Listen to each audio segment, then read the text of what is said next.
Hello and welcome, there. everyone, to the Cataclysm of Kang, Marvel Multiverse, session number 14, The Night Train. It has been a hot minute since we've been live on Twitch. For those that are watching the VODs as they come out, there's going to be no break at all. These are just going to come out week by week. So you're welcome. But it's fine. You're welcome. But yeah, no, it's been a hot minute. But before we jump into a recap of what's happened so far, because there has been a lot that has happened, let's jump into our introductions to our lovely cast, starting with Kieran.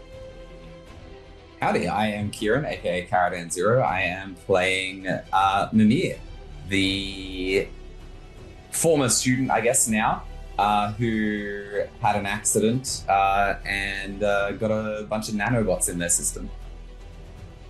Hi, I'm SeaGoatGames. I'll be playing Sylvan, who is a human hybrid with a floor colossus, aka a Groot person.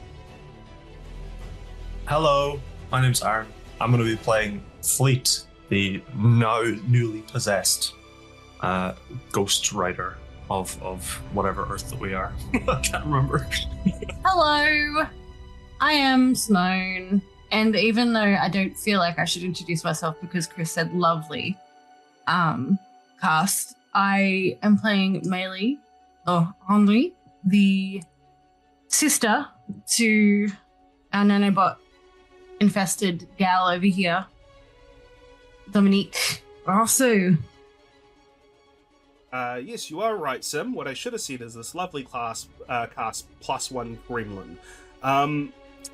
But thank you all so much for introducing yourselves. Only one. Yeah. I'll let you all decide who the gremlin is, but it's pretty obvious. I like that he said class like he's our teacher. Yeah. Enjoyed it. All right, so Sir. Let's jump into quite possibly the longest recap of human history as we go previously on the Cataclysm of Kang. Our heroes will be brought together by former Director of S.H.I.E.L.D., Nick Fury, to look into the arson and large property buyout within Little Italy.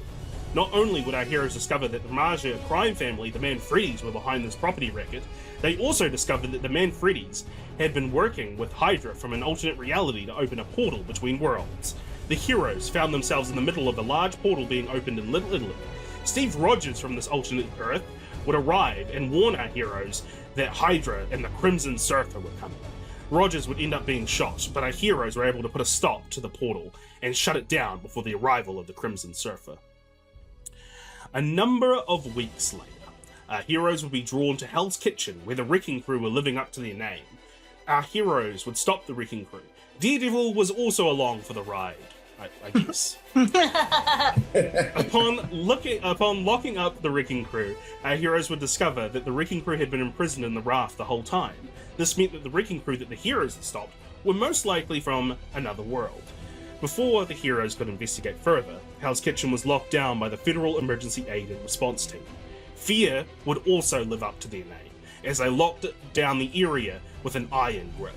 Our heroes would sneak through the blockades and discover the convention center, where it was discovered that Fear had been working with the Hydra from the alternate reality, and Baron Zemo from Earth 56438 had opened a portal to this Earth. Hordes of Hydra forces would exit the portal, and the invasion of Manhattan had begun.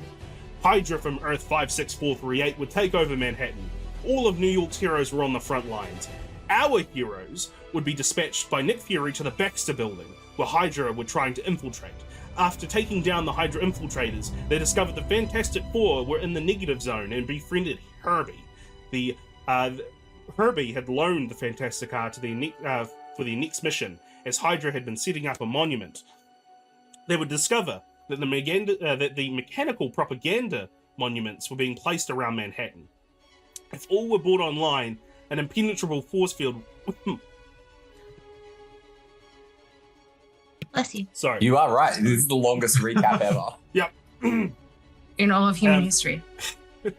If all would be brought online, an impenetrable force field would generate around the city, but all assuring Hydra's victory.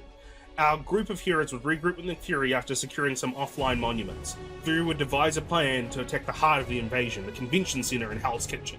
Equipped with EMP grenades, our heroes would storm the convention center, shutting down the monuments and the portal set up within. Hydra was stopped and Manhattan was saved. Fury would then decide the fight needed to be brought to Earth 56438.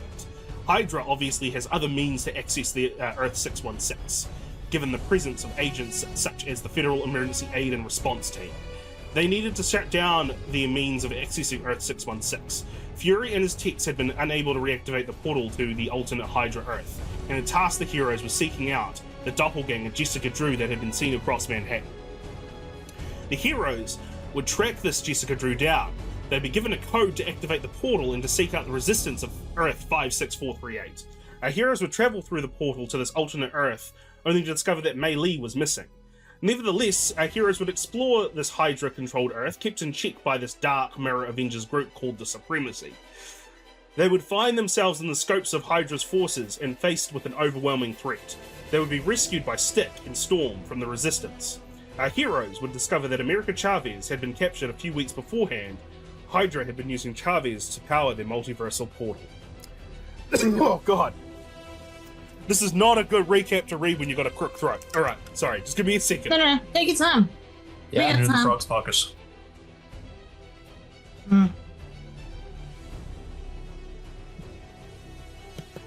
Okay.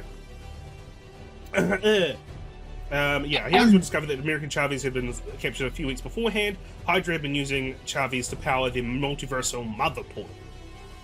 The heroes decided to infiltrate the Supremacy headquarters. While exploring, Ghostlight got separated from the other heroes. The remaining two of our heroes would trek on. They would discover that Hydra had been developing the portal technology as a way to escape Galactus, who has their ravenous gaze set on this planet. They also would find out that America Chavez had been moved to Horizon Labs for termination in 2 days. Ghostlight would discover the holding cell where America Chavez was being kept. He would then be confronted by the Supremacy member, the Juggernaut, and a chase would ensue. Ghostlight would run to the rooftop in the skyscraper, where the Juggernaut would tackle them off the roof. Both would crash onto the pavement below before Mimir and Sylvan. Ghostlight died while Juggernaut would rise.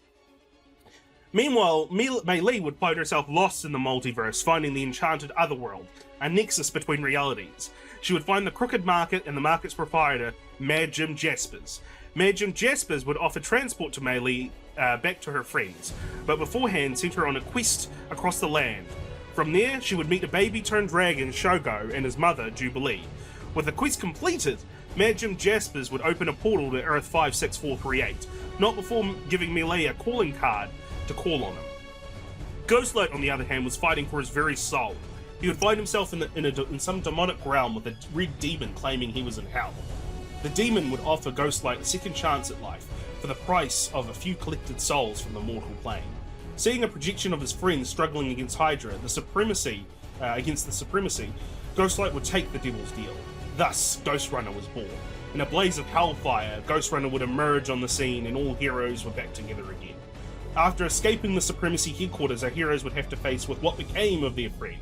It was not reassuring when the demon now controlling his body would only answer in single-word responses. Our heroes did not have much time to think on this. They had to rescue America. They stormed the Horizon Labs, where they found America Chavez hooked up to machines and imprisoned. The heroes would free her and enter the secret lab where the mother portal was being kept. Before our heroes could destroy the portal, the Crimson Surfer emerged and fought against our heroes. With the help of America Chavez, our heroes were able to destroy the portal and take down the Crimson Surfer. Chavez would open a portal back to Earth 616, where our heroes went back home. Upon returning, the demon holding Ghostrunner would loosen their grip and bring the former Ghostlight back to the fore. While the job may be done, things are uneasy for our heroes. Something in their friend has changed, and not likely for the best. Will our heroes be able to move forward? Find out in the next exciting issue of the Cataclysm of Kang. With the recap done and us all caught up to where we need to be, let's sit back, unwind, and continue our story. Yeah. The whistle blows, the wheels do scream, through shadows deep, through endless dream. The train a ghost on tracks of dead, where whispers rise and hearts are lead. No faces here, just cold at night. The air is thick with fear's cruel bite. The engine groans, the spectre nears, as nightmares chase, the darkness cheers. O fleeting dawn, will you appear to end the ride and calm the fear? Or will they drift on endless tract, prisoners lost, nowhere to go, and no turning back? Now, Fleet, Yes, Daddy. you awaken in the sound of you kind of awaken with like this feeling of rustling and jostling going on as this sort of repetitive monotonous mechanical noise is kind of clinging on in the background. You awaken on this sort of train cart for this train that's moving on these tracks as the train cart jostles and moves very slowly, just kind of wobbles and wanes as you sort of awake. You don't really. The last thing you sort of remember is leaving, is going to sleep after coming back to Earth 616. You feel like time may have passed, but it's very hazy what's sort of going on. But yeah, you've woken up here. What do you do? I think the first thing that would sort of he feels detached, right? Because he has just died. His soul was forcibly put back in his body and not alone. So he's still a little bit detached. I think sort of instincts would kick in rather than sort of thought out process. So I think he would firstly go to that open window. It's open on my screen anyways, and sort of like poke his head out and just sort of look around, see if he can gauge where he is. Yeah, you just see sort of a blur of forests around you, as this train is going down speed down a railway track. As he sort of like pulls his head back in, he would turn his head to the left and look down that hallway. Sort of like let out a short exhale and then just start walking in that direction. Okay. It is at this point that I will say that the other heroes find themselves also in this train cart, but in a separate area of this train cart. I've got to mess around with all of your tokens, so give me one moment. Don't mess around with my token. Yeah, how dare you?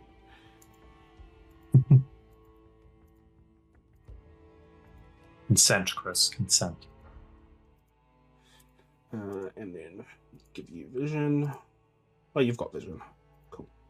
You've got health. Cool. And then bring you in. Actually, vision is dead. Okay. I need to It's bring too up soon? that sort point again. Too soon? Yes. Why do you fake eyebrows on? Your glasses keep making them freak out. What? You've the eyebrows on. Oh, do I? They keep moving. Yeah. That's hilarious. I didn't realize I had them on. Hang on. I was keeping it on the sound bit because I didn't know if you were doing it because Chris said you couldn't be a little That's guy. so funny. Hang on. I just noticed you put your head down and they just started going. That's hilarious. Oh my goodness. Must have been vibing with it. Yeah, evidently. I don't think I was looking at myself enough, which is weird. I usually look at myself almost exclusively when I'm on a video call of any kind. Cool. All right. So the three of you wake up in the sort of cabiny area, away from Ghostlight. And you said it's a train cart, sorry? Yeah, it's a train cart. Yeah. So can everyone see on their screen the train cart now? Like, well, the room that they're in? Yes. Yep. Yes. Fantastic. Yeah, I can see. Cool. All right. So what do you do? Is it moving? Yes, Can it's we feel moving. it? Yeah, you can feel it moving. Yeah, most definitely. In fact, I don't know. I might have to turn this up, but you should be able to hear. There you go. Okay. I would be checking on Mimir. I would be going straight across if I can see them to check in on them. I am okay. Yeah. But where are we? Your guess is as good as mine. It is a train. Sylvan? Do you know what has happened here? I'm just as lost as you. There's a door. Do we? I'm going to say it's at this point, Ghostlight, as you're sort of walking past that wall towards the door. That's where you sort of hear muffled voices behind the wall next to you talking. You can't quite make out what those voices are saying, but the wall next to you does have voices coming from it. I don't recognize the voices. No. No, I'm going to say it's sort of thick enough in the sort of the atmosphere of the train is loud enough so you can't quite make out who the voices are. Okay. Are we? Is everyone here? Is everyone all right? Where is Ghostlight? I will see if I can speak with him. And I'm going to try and create a telepathic link. You try to make a telepathic link, and as soon as you do, images of a skull emerging with black fire from it hit your mind, and then just this cackling laughter as just your vision is just engulfed in darkness. And actually, what you can see, if anyone is looking in the room, you can actually see for a brief moment Mimir's eyes blacken before coming back to normal. I think he may be in trouble. Why did you say that? Knock on the door.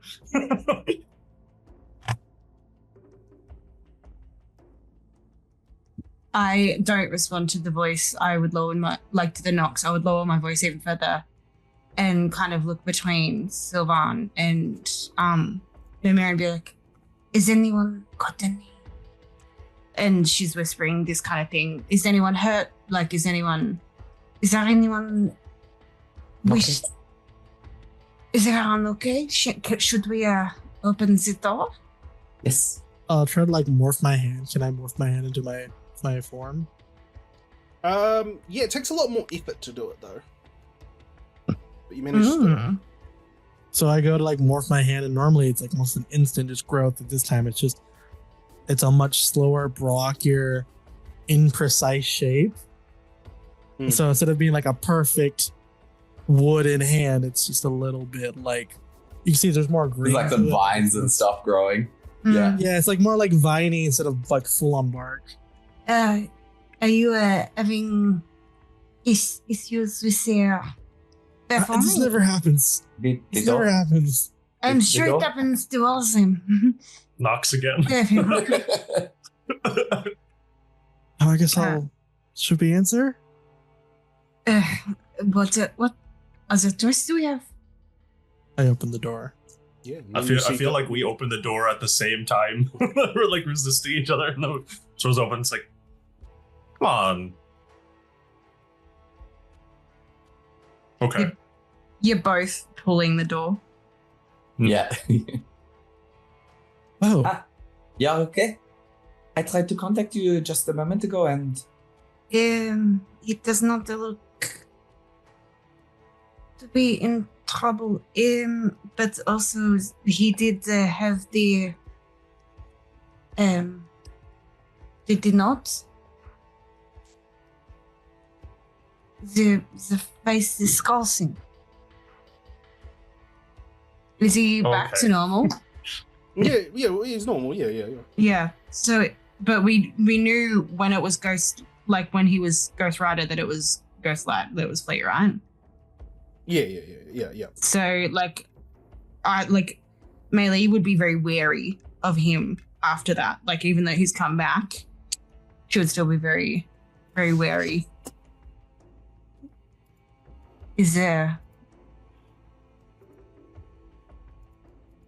everything all right? Other than where we are, sure. Do you know where we are? Should I? I mean, you're the only one who died, so... Does dying mean that I somehow gain omnipotence? In some stories, yeah. I'm not that. He's just gonna walk away. He knows.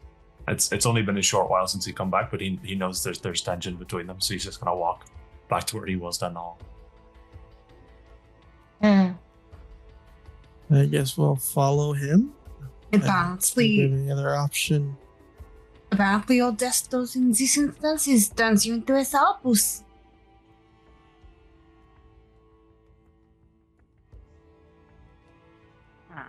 I see there's another door down here. Do we want to see what's behind door number 2? Can we see out the windows? Yeah, you can see out the windows. Where we're You traveling? see, yeah. You see just forest, just blurred forest. So is it like lush, kind of like tropically forest? Is it? It's just green, just sort of green pine. Okay. Can I sort of pull, like, because I'm outside, can I sort of pull myself up and just have a look down to the outside of the train, just on the top?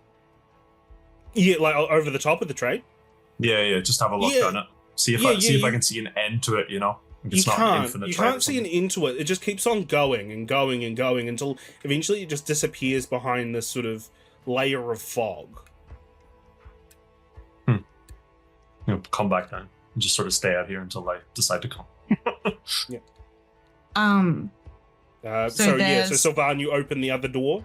Yeah. The other door just leads to a closed. Well, it leads to the end of the map, but we'll just say that it is like a closed carriage that has no door.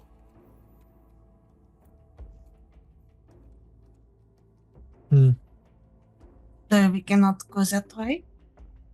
So I guess we're stuck here till whenever this train decides to get to the stopping railroad station. That's the word. So I would follow Fleet down here as well. Be following him out and cautiously stepping onto the outside thing. He'll notice that you're coming and he'll go to reach for the next door. Okay, so you open the door to the next carriage, and you see that there are 4 individuals within this carriage.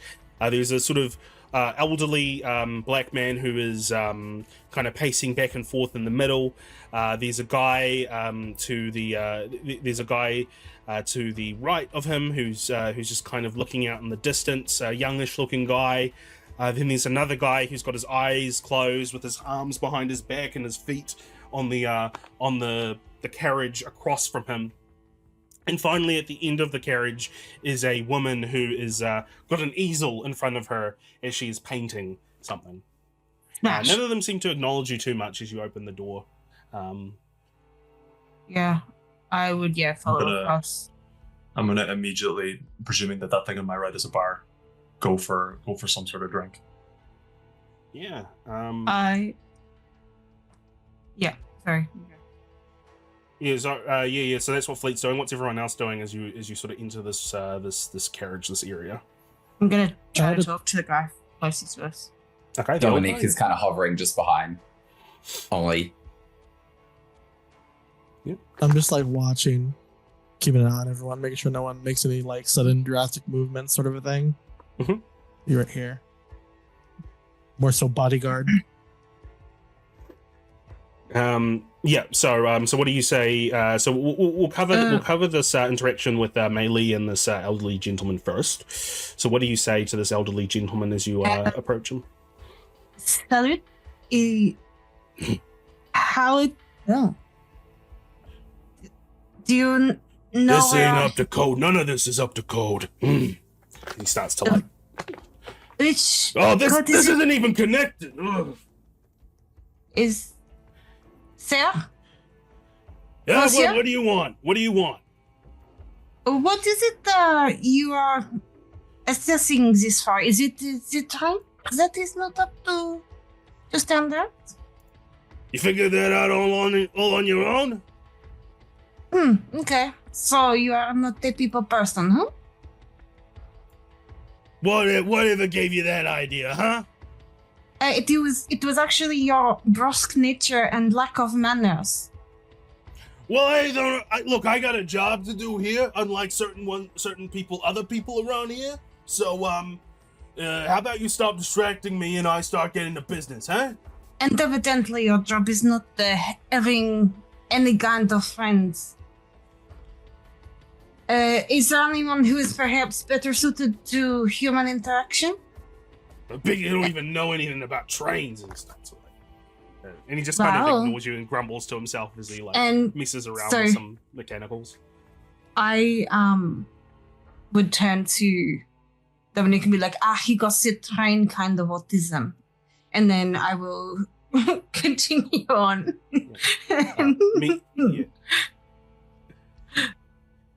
Meanwhile, we're going to cut over to Fleet, who is. What are you looking for in behind the bar, Fleet? He just picks up a bottle of something and just moves everything's all dusty and like behind. covered in cobwebs. You open a So you pull off the cork from a bottle. And you sniff it, and it's very old, very strong. The label is worn at the stage. Did you just drink it? Yeah. So you go to drink it straight, nothing's coming out. He smashes it and grabs another. Okay. Just gonna keep grabbing.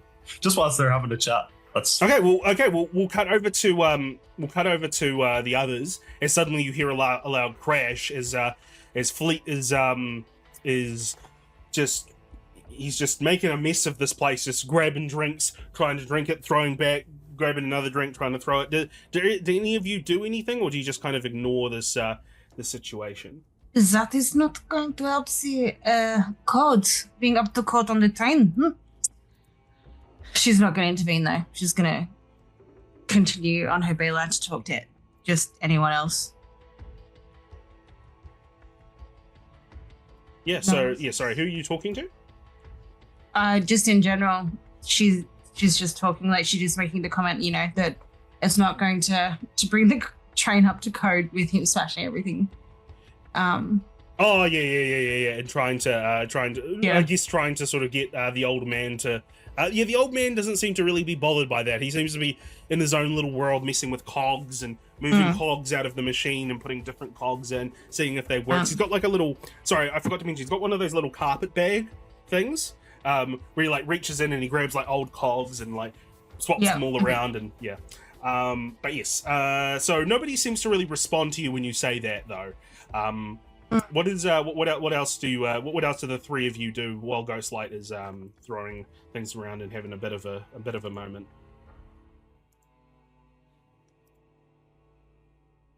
I think Mimir would be recognizing that this is a pretty strange circumstance and just seeing if, without leaving Meili's side, if they can identify anything that seems like out of place or unusual or that might give them a clue as to what is actually going on here. Yeah, sure. Give me a logic check, please. 20. It's hard. It's like you're trying to remember stuff. You're trying to remember like the sort of basic stuff that you know about just the world in general. And but it's almost like it's really hard to recall. Like you try to think of something and it's like you have to go through layers and layers and layers of thought process to even get to the answer, which makes it a little harder. With a 20, I'm going to say that you definitely know that this is not reality as you know it.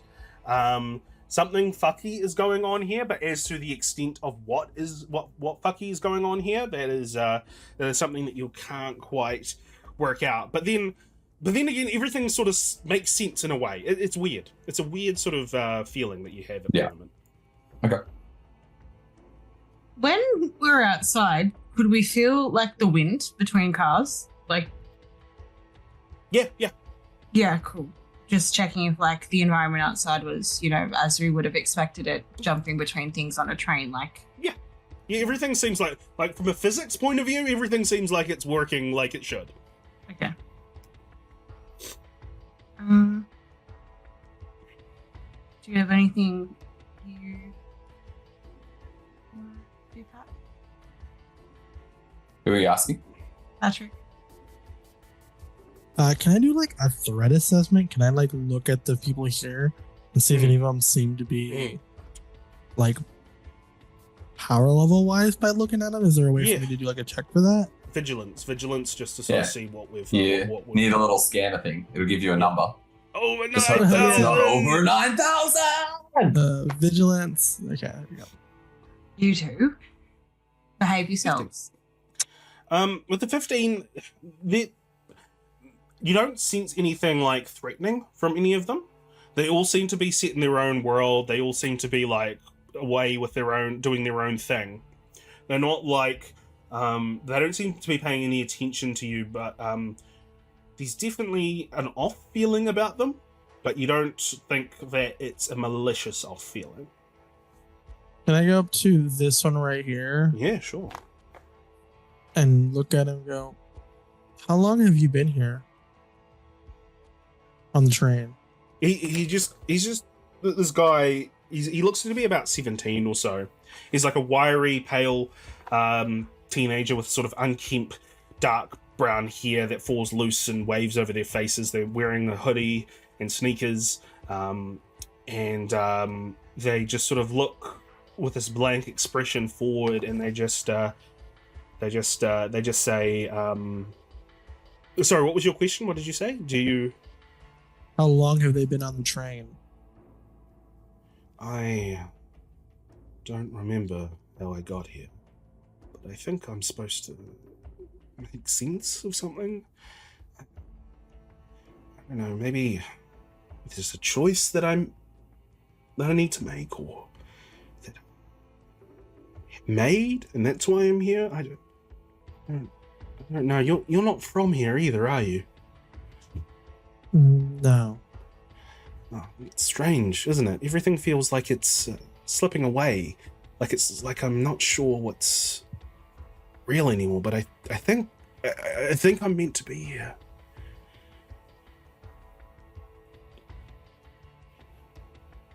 I turn around and look at the two girls and be like, oh, Moody team and Moody team. Yeah. Can I go to talk to Old Love in the corner with Hazel, please? Yeah, sure. You go up to the lady. She is a tall, athletic build, with sharp, angular face. She's got, as you can see, she's got like sort of red hair. Wearing lots of dark colors, but yeah, her hands like covered in paint, and she's got one of those palettes in one of her other hands, and she's like kind of painting away at a canvas. She doesn't acknowledge you as you approach, but you do see the painting that she's painting, and it seems to be depicting a woman in distress. Does the woman look like her? No. You are a crazy artist. Who is it you are painting?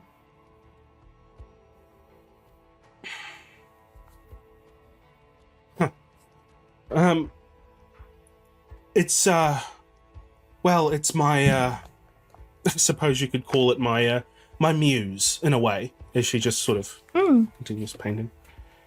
Is there anything about the painting that I would recognize? Give me, this is going to be quite hard. Give me a logic check.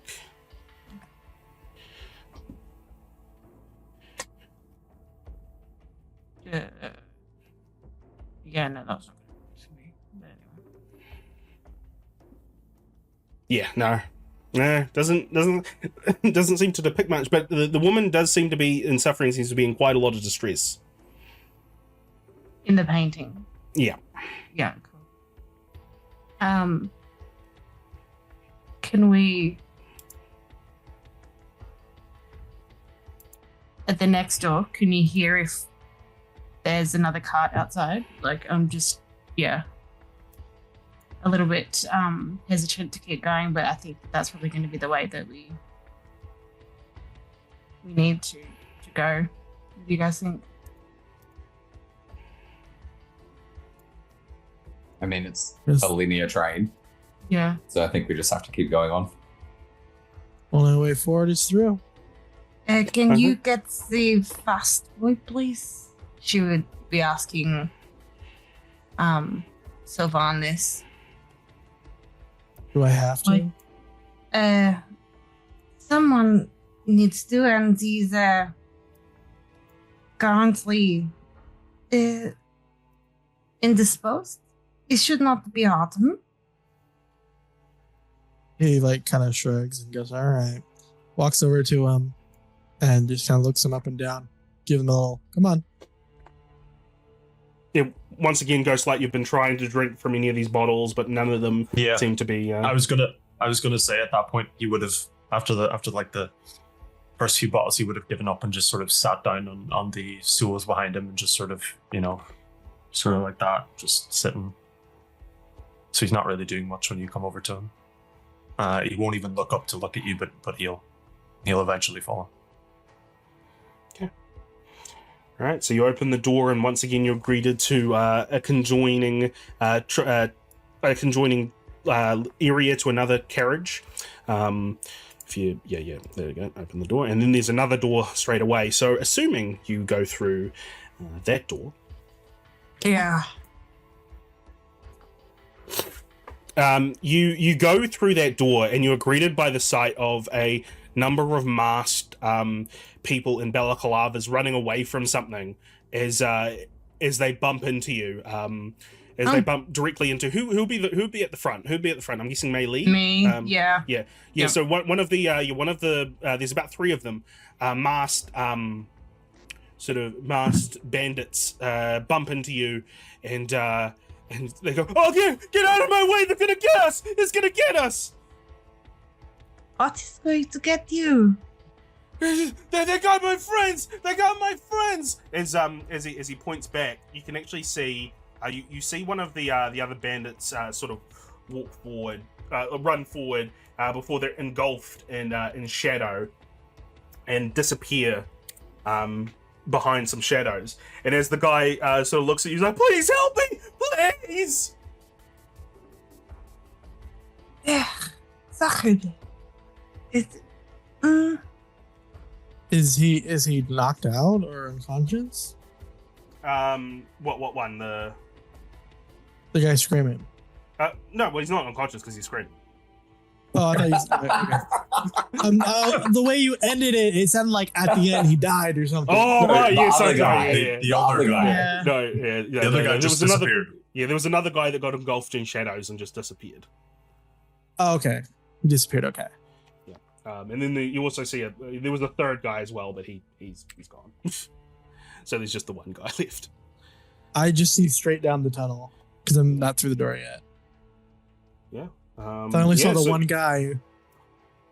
Yeah, good. Yep. I guess reactively, I would start to morph as much as I can. Once again, it's really hard to do it.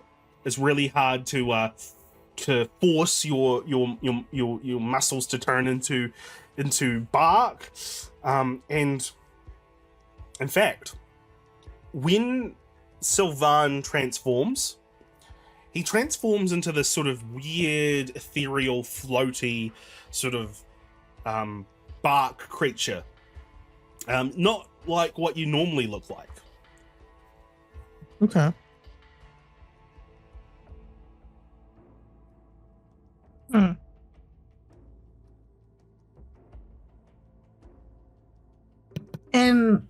Yeah. The guy with the balaclava is just kind of like on the ground. You're just sort of cowering. But yeah, sorry. Take it away. Decide what you're going to do in this cart. What is it you're running from? Is it a cart? It's the monsters. The monsters are in here. Wow, that is incredibly helpful. Thank you. Meili would probably push on a little bit into the cart further. With Mimir close behind. Yeah. And kind of try to get past old mate. Is there anything we can see in this cart itself that would indicate what they're being chased by, or is it like it's probably in the next part? Give me a vigilance check, please. What are the other two doing? What's Ghostlight and Sylvan doing? So Sylvan, you've just transformed into sort of this different looking Flora Colossus. I sent you a picture if you want to look at it.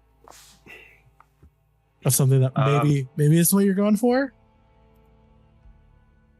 Yeah. Okay. Something like that. Okay. It's like a monstrosity almost. Yeah. I'll send it in the group chat now. I didn't want to throw it out there to you first. Yeah. I feel this is really close to last session, right? Like, not much time has passed, if any time at all. Well, it feels like some time has passed, but you're not sure how much time has passed. Okay, so in the mindset that he's still very fresh after everything that happened, he looks up as the door opens and the guy starts screaming. He notices the balaclava, and then he just it feels like he starts to panic a little bit. So he's just like standing behind Sylvan, sort of looking down and just almost meditating in a way, trying not to freak out because he's really worried what'll happen if he sees a sinner. He's really worried. That's what he's currently doing. As I'm morphine, like it's taking way longer. One of my arms just isn't even forming at this point, so it's just like dangling vines. One's like massively overgrown, like the picture I showed in the Discord. And like my face is completely obscured to just be like a mouth flower thing. And I'm just like freaking out a little bit, like looking at my malformed hand and stuff. And more confused than anything. It is today that we have performance issues within the team. Meili is gonna. I was just gonna say a few little notes here because I gotta do the vigilance checks. One is Fleet. You're worried about this about being taken over, but that's when you sort of realize that the sort of feeling of something else within you, it's not here at the moment. It's it's not with you at the moment, at the very least. But we're gonna go over to the vigilance checks. Meili, you don't really notice anything, but Mimir, when you were looking around, you notice a sort of you catch it just in time to see this sort of shadow form on the wall behind where the bandit is, where these tendrils and tentacles come out and pull him into the shadow, and he just disappears and is gone. I assume not early enough to try and grab him. No, not early enough to try and grab him, unfortunately. Yeah. Okay. Monsieur, you must be careful. Seems the shadows can appear wherever they want to. Shadows? It just appeared on the wall and took the other person. But, so we are fighting shadows? It wouldn't be the strangest thing we have fought. That is debatable. It feels like it is going to... A robot man from another dimension with a television in his stomach? Easier to... I have seen more shadows than I have seen one of those. Yes, but this is far easier to punch one of those than it is to punch a shadow, no? We'll see. But keep your You eyes know what out. they call shadow boxing? Burns. Sylvan, please deal with your... And you heard it like all muffled too, so it's like shadow boxing? Is this like a pinhole I'm looking through at the moment? Yeah, do we press on? Do we keep going? Is that... There's no one else. I guess we have to. Right? Yes. It's a tense travel through the carriage, as you're not sure if you're going to get grabbed by one of these shadow tendrils at all. You feel this sort of oppression in the atmosphere as the shadows sort of coalesce behind you, but you're able to get to the door, and I've actually got it locked, so I'm going to unlock it. and you get to another area where there is another cart up ahead. You open the door just in time to see a guy in a gas mask mow down a soldier with a assault rifle. They step forward, and you think maybe this is time to fight, but then suddenly they disappear they disappear behind some fog, and they are leaving just you and the dead soldier here at the moment. Henri, I guess. So just us and a dead soldier. Mm-hmm. Can we check this soldier, get close enough to see if, like, he's got any other wounds, if there's anything else going on, but not close enough so that I also get drawn in by the shadows if they come for him? Yeah, sure. Yeah. So, what are you looking for? So you're looking for... Like, a clue, potentially, of, like, who he is, where he's from, ideally, so that, like, because I feel like that would maybe give us some context on what we're here for. Yeah, no, you look over his gear, and you can see that he was a soldier of the Soviet Union. And is this, like, current gear, or is it, like, old from, like, ages ago gear? Yeah, current soldiers of the Soviet Union. That's literally what I was going to say. Okay, yeah, come on now. Like, you know what I mean? Like, is it... It's from the past. Yeah, I'd say like 70s, 80s, something like that. I mean, to be fair, we are in an alternate universe, so maybe the good guys won.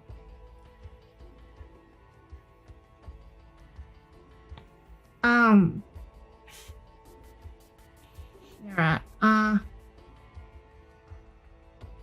And do we know about the connections with what's he here? Isn't there some sort of... Yeah, not too sure. Yeah. You're not too sure Right. what kind of connection there might be. You just know that there's this weird stuff happening. You're in this train. You don't know how you got on this train. All this weird things are happening on this train.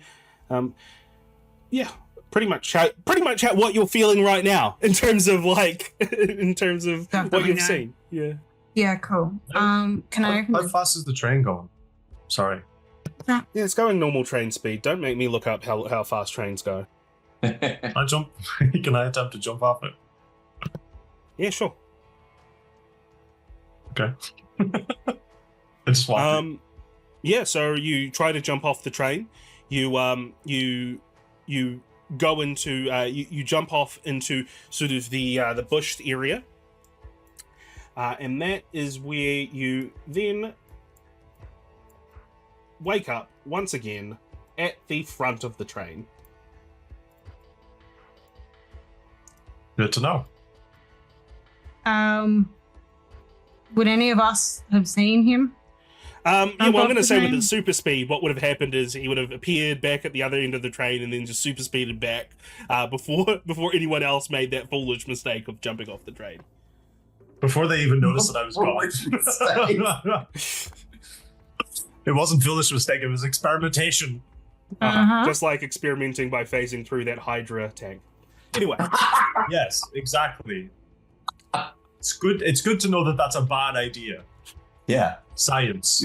Good thing that the guy who runs the game tells you these things explicitly. He also lies quite frequently. So Okay, let's not besmirch Chris. Anyway. We part love of the Chris. job description. Anyway, you We guys will can get back smooch him together. still, though, right? What are you doing? Shall we continue down the train or should we look at this? I was gonna say, can we open one of these doors? There's a door right next to me. Can Yeah, I sure. open it? I'm not going to make you waste your time here. At the moment, there's nothing in any of these. They're just Okay, cool. they're just rooms. They're just rooms. You Cool. open all of them. Nothing in any of them. They're just rooms in this cool. carriage. Moving on then. Seeing how easily he came back, can I It's just like locked. nudge him off? Yeah, sorry, I'll just lock it. This is like a roleplay thing. Can I just nudge him off? I just Yeah, yeah. stated that you wouldn't have even noticed I was gone. Super speed. Oh, never mind. I'll say if I notice this and he didn't take damage, can I just like roleplay wise just like nudge him off again? Stop him off, yeah. Yeah, well, I mean, Yeah, like, yeah. so yeah, you get to the end of the carriage, you open the door, make it to the other. Once again, there's another carriage here.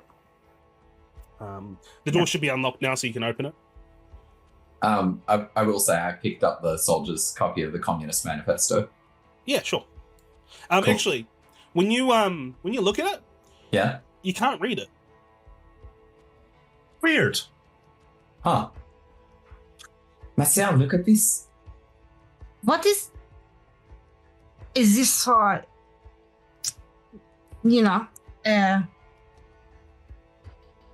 study only? What is it you're doing No, with this? have a look. Try to read it. Can you read it? Um, I would assume that Meili doesn't speak Russian or can't read Russian. Yeah, I'd assume so. But yeah, Can you? Mimir is super fucking intelligent. Mimir speaks like 30 languages, probably. So he's showing you this book, and you can't read it. I did not take Russian literature like you did. Okay, but look at the letters. I cannot read this. Why did you not just say so? I thought you could. Never mind. There's something very Does it strange in have this face. pictures? Look at the pictures. know. The muffled voice. Why do you have a flower for your face? You cannot just ask someone that, Mimir.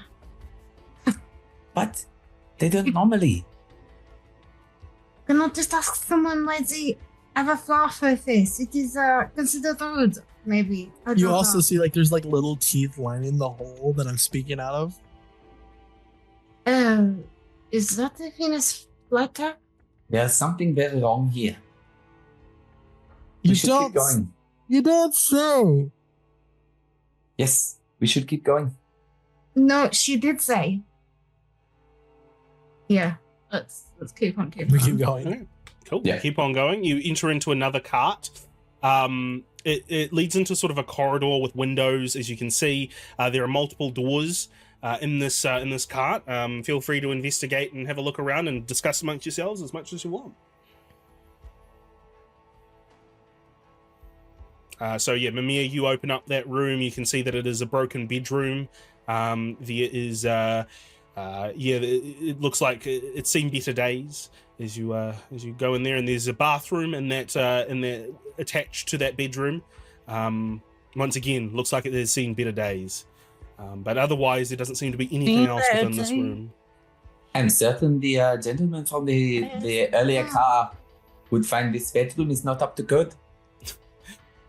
This looks to be a nursery of some kind, with a crib that has been broken.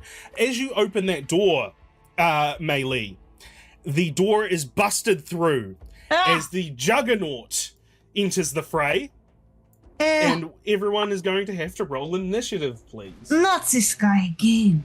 We are doing. We're starting off with the bonus round at the moment, with Ghostlight doing a bonus round because of one of Ghostlight's abilities. Sorry, not Ghostlight. Fleet. We'll just call Ghostlight Fleet for now.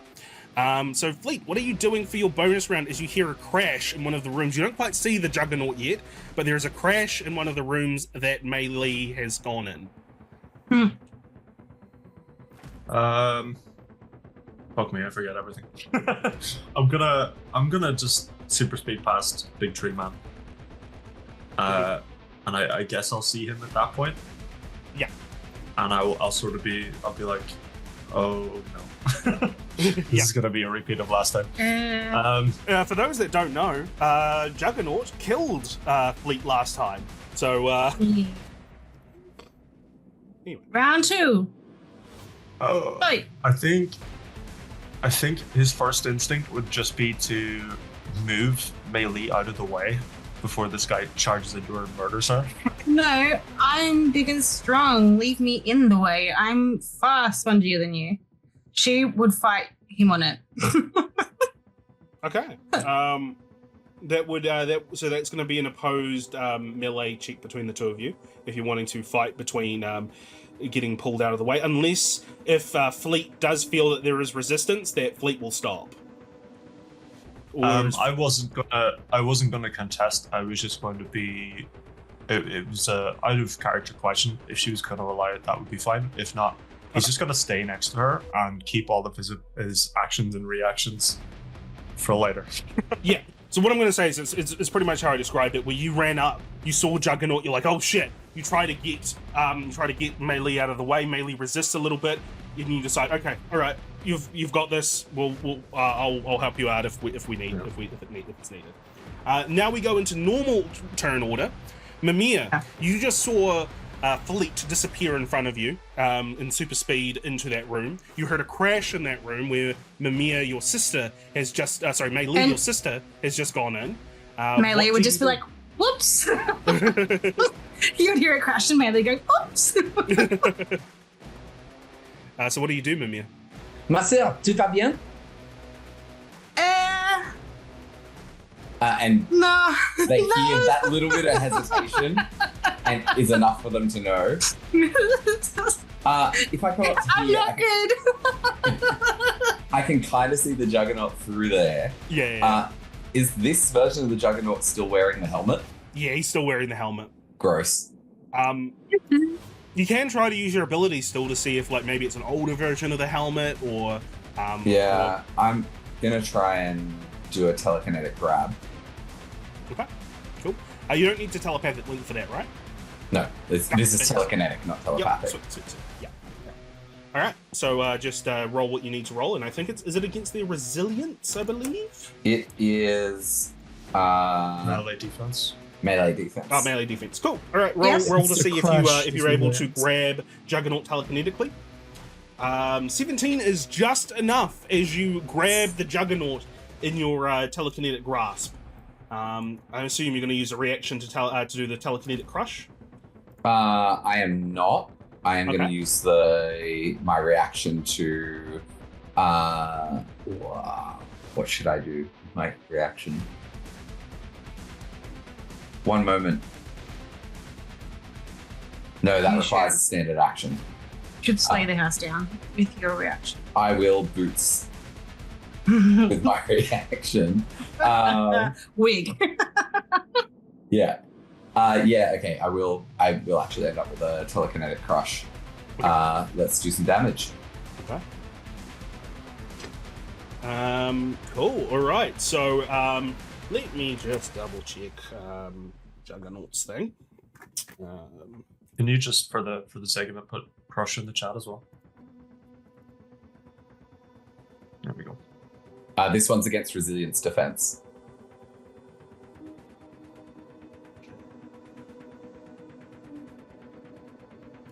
Yeah, would it be?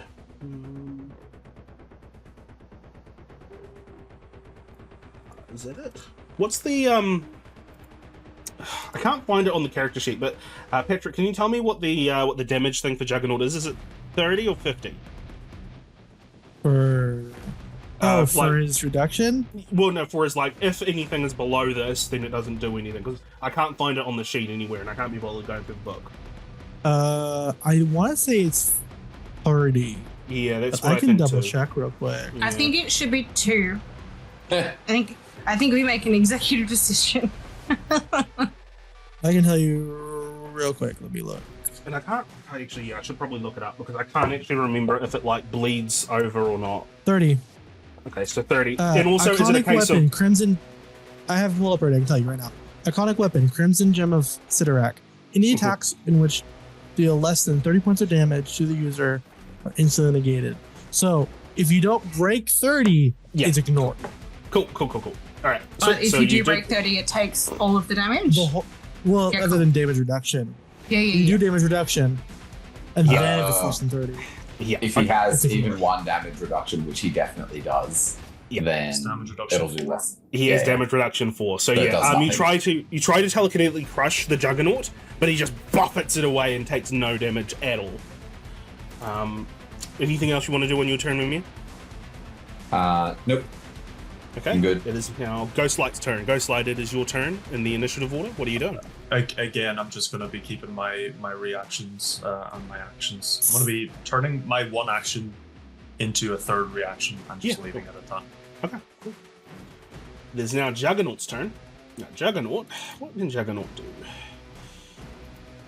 I had a 14 14 for. initiative. Oh yeah, I'm why not are there. you down there? Why? Oh, because I accidentally deleted my token, so when I re-added it, it just Oh, put me right. back. Yeah, gotcha. Sorry. So Sylvan will be your turn. I will move up 1, 2.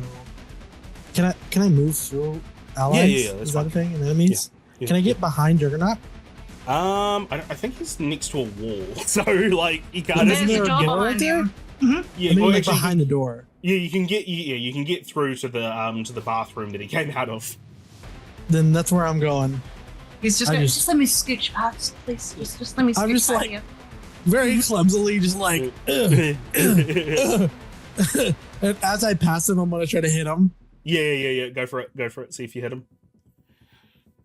Melee. I'm with agility, and then I'm gonna trouble it. Trouble that 6. Yeah, you've got trouble due to your new form. Didn't affect you that much. However, due to the damage reduction, there ain't no way you're going to be doing any damage to this guy. Unfortunately, you try to Wait. smack into Juggernaut, but unfortunately, Hold on. Hmm? Hold on. I have Mighty. I don't think it's in the new sheet. What Mighty do I have? I see Mighty 3. Yeah, yeah. No, I have Mighty 4. I had to put It's not mine in in. there. I have to Okay. put my Mighty. So that's actually without damage reduction. It's after damage reduction. If you damage DR4, 28 still That's doesn't after meet it. DR4. 28 doesn't meet it. Okay. Oh, Because I would Unfortunately have not. a times 9, not a times 5. yeah. Yeah. So, hang on. Oh, sorry. I thought there was 4. Sorry. I thought there was. It would just so be 5 times 33. 5. Yeah. So 33. So yeah, you do damage. So he takes 33. Does a points of 16 hit damage. him? That is a good point. I think it just does. Yeah, it just does. So I won't. Okay. So then, yeah, I would hit him for that because that would be after DR. Because I would have Mighty 4 use DR4, they'd cancel each other out. Cool. All right. Is that all your turn? That will be it. Okay. It is now the Juggernaut's turn, and the Juggernaut is going to do a classic here, and is going to do some banging heads with Meili and Fleet. Yeah, that is a classic, isn't it? Yep. So 16, I'm pretty sure that gets both of your melee defenses. That Nope. doesn't hit me at all, mate. So what are you attacking? Mine's 18. No. Oh, shit. Mine's 18 as well. Oh, shit. Okay, yeah. No, you guys are... Okay, no. The Juggernaut tries to grab both of you, but you're able to just get out of the... you're able to pull out of the grasp of his massive hands as he fails to do any damage to you. Meili, it is now your turn.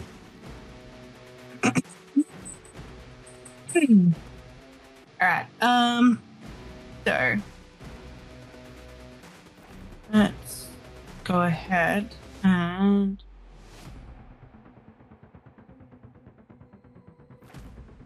I'm gonna clobber, which is this.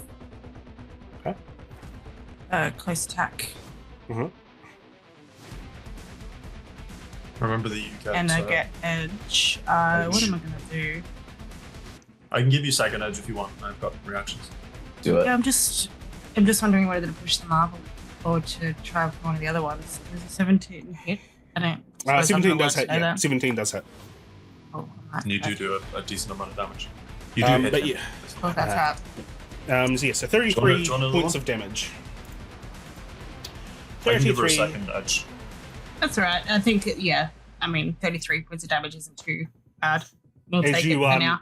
As you smack into the Juggernaut, and I'm going to say you smack into the Juggernaut and knock the helmet off his head. Oh, fuck yeah. Yay! Just in time for Mimir's turn. Cool. let us see if I can force a telepathic connection, shall we? All right. You try to force a telepathic connection. Once again, you see a skull with black flames Yeah. and a Okay. cackling laughter. Well, there goes my action.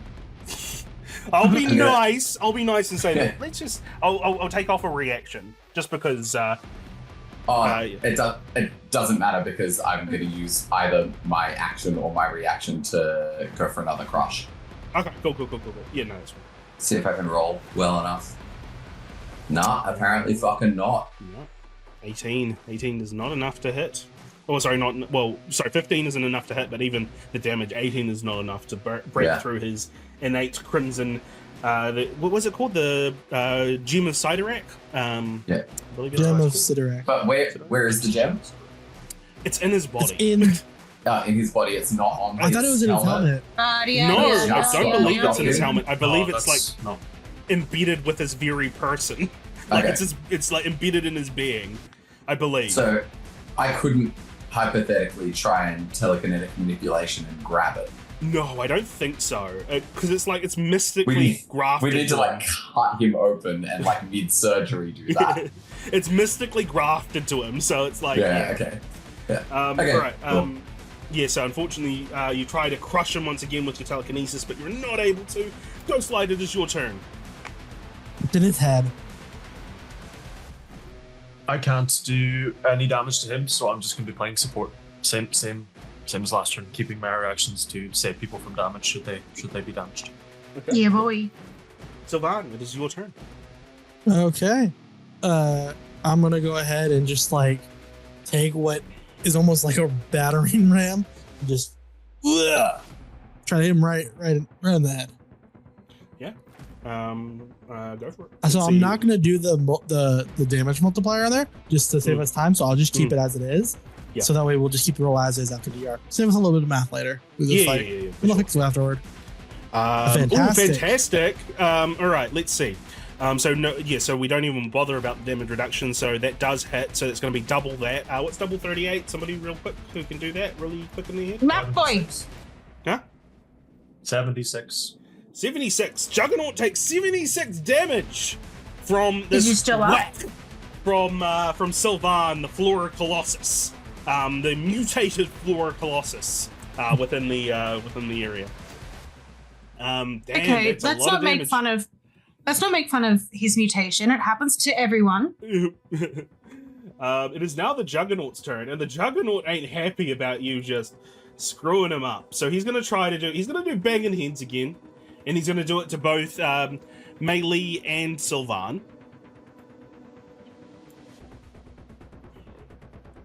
Come on. Oh, there we go. There we go. Finally. So I'm pretty sure that hits both of you. 20? I'm going to interpose with Meili and then quick face. Okay, cool. Yep. So you interpose, you push Meili out of the way, and Juggernaut tries to grab you, and in his hand just phases through your head, and claps with Sylvan's head, the gigantuan Flora Colossus mutated head. The noggin. You get the noggin, and he almost just claps it on its own. So what's your damage reduction, Sylvan? Is it 4? 3. I don't think it took 4. I can double check that. Four's- But Oh, you said you had 26. Marty. Oh, that was 20. Marty. 22 Mighty. damage. 22 Yep, damage. I'll take 32. I have damage reduction 4 because of an ability I took. Yeah, well, you're not taking any damage anyway, so.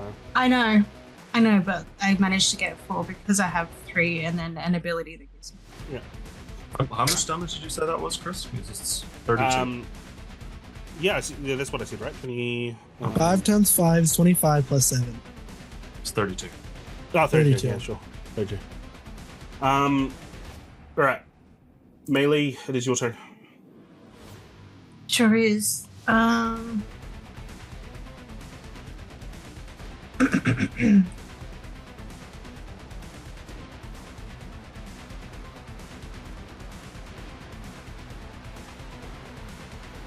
have one more reaction to give you for edge. Do it. Can I use? Mm. I just realised we forgot to do trouble on your last attack, Sylvan. That's fine. That's fine. We'll let it go through. It was a good hit. I thought if you get fantastic, it counts as that. Does it not? Is that another thing? I don't believe so. If you had an edge and a trouble, they would cancel each other out. Yeah, we cancel each other Oh, out. okay. Yeah, Oh my god, I yeah. forgot I took lightning actions. Ah, okay. How about this? I'll use a karma. Yeah. I'll say I used a karma. Yep. To cancel it out. There you go. Yep, that's fine. Right. What we doing, Sam? I'm just What we doing? Just gonna clobber him Then again. what are you doing? Just gonna clobber him again. Yeah, sure, clubber him again. And Okay, so I'm 21 gonna is edge enough. my middle one. I just want to twice. Ooh, he's prone as well, isn't he? He's prone. Sure is. All right. So first off, Do it so again. that's so it's damage reduction 4. So it's 6 times 5, which is 30. 38. 38 times 2 is 76. 76. He takes 7. Tell me, Hey. Meili, how do you clobber the Juggernaut to unconsciousness? So he hasn't got his helmet, does he? No, he does not have his helmet. No. So I think that, like, and obviously this is just for flavor. I've done clobber as the movement, but for flavor, I feel like she would like grab his head and like knee him in the face and throw him into the side of the wall to leave him to slump slowly down into a heap at the bottom of the wall. Yeah. Okay, and that is that. Juggernaut is taken care of. As he slides down the wall, he before you have a moment, before you have time to really sort of reflect on what's going on, the shadows come and engulf the Juggernaut and pull him down into the darkness until eventually the train shudders and your vision is filled with a bright light. Now, unfortunately, the player who needs to see this is currently not in their seat. All right. So we will. Okay, there they are. They are making their way back. All right. So I can't hear you. You could just. Yep. The prompt word was C. So your vision is filled with a bright light as another sort of thing fades into view, which is what I'm showing you now. Let's remove the. I can remove turn order. There we go. Okay, cool. So you see kind of like an altar within like a forested area, with these different sort of phases of the moon, like surrounding it, and you see that for a brief moment before eventually the vision goes dark, and the vision goes dark and you cannot see that sort of forested ritual area once more. But we pull back, and before we move on, I'd like everyone to please, other than Aaron, it's fine. You're all good, Aaron. I'd like everyone to please give me a resilience. Is that the R1? Resilience? Yeah. Yes. Yeah. Give me a resilience It's for like check, HP. please. It's like condition. It's like Constitution. Yeah, so like constitution. resilience. That's right. Wow, okay. All three of you remember this dream. Okay. All right. So, you all awaken. It has been a few weeks since the incident going to the alternate Hydra reality where you destroyed the mother portal. It's been a few weeks since then. But you all awaken after having this very strange dream. And because you all passed, you all remember this dream. We open the scene opens, the panel opens over the what's the word for it? What's the word for your HQ? Where are you guys actually situated? Warehouse. Warehouse. Yeah, the Warehouse. warehouse. Man, my mind just went blank. The warehouse on the pier of New York. where your warehouse is, where your HQ is. You all wake up there. Who wants to sort of take it away at this point to sort of decide what they're going to do, decide what they're going to what's going on as you awaken from this weird dream? Can I just say that Fleet wakes up and wherever he's sleeping is just charred black? Yeah. Cool. Yeah, same for Meili.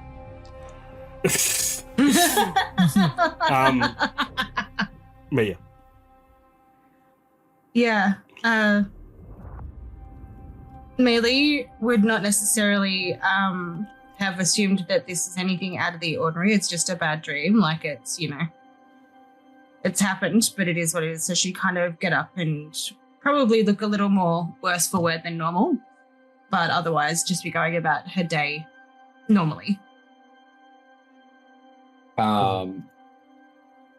Mimir would probably, I guess, from a pretty solid role before and in character, feel something was strange about that dream and go to Meili. Ma sœur, had the strangest dream last night. Yeah. I also had not say the most kind of dreams. Yes, but this one, it did not feel entirely like a dream. It was the four of us in a train. And whenever I tried to reach into another mind, I could just see the skull and flames. Did you say a train? Yes, a train. It was strange. There were some people there. An old man who really liked trains and was upset. A lady who was painting with red hair? Oui? How did you know this? Did I reach out to you in my sleep? Perhaps I just was attuned to your dream. With that, we're going to Maybe, pause for now, and we're going to go over to Fleet and Sylvan of what Fleet and Sylvan are doing upon waking up. Are they going to be going into the main common area where Mimir and Meili are having this discussion, or what are they doing? Do we have a garden? Yeah, I'll say that you've got a garden. Sure, you've got like a little small little greenhouse that you've made on your own. Yeah, so I would immediately head to like the garden where I'm probably growing food just to eat it primarily and just be tending to those things while just contemplating whether or not what I had saw was real or not. And just be thinking about it and like it worrying me out. Maybe having small little flashbacks to like being all like weird and eldritchly mutated and just like trying to keep that on my mind while I'm like watering or planting and just tending to the garden. Okay, Fleet, what about you? Fleet is going to be changing his sheets, like throwing out the charred sheets. Just sort of doing the same sort of idea where he's just going about his day and thinking, oh, it was a strange dream. I think he's thinking about like what he did last night, given that he woke up in charred sheets. He presumes that the demon came out again. Cool. All right. So it sounds like the other two are going to be interacting with Meili and Mimir during this conversation. So feel free to continue on the conversation, Meili and Mimir, and bring others in if you feel fit. Oh, oui? Yes, the lady in the train, and there were shadows that were taking people away, and the juggernaut. Yes, and I beat him in this dream. Yes. But if it was your dreams in there. Perhaps this was something other than a dream. Maybe we should see if the others remember this.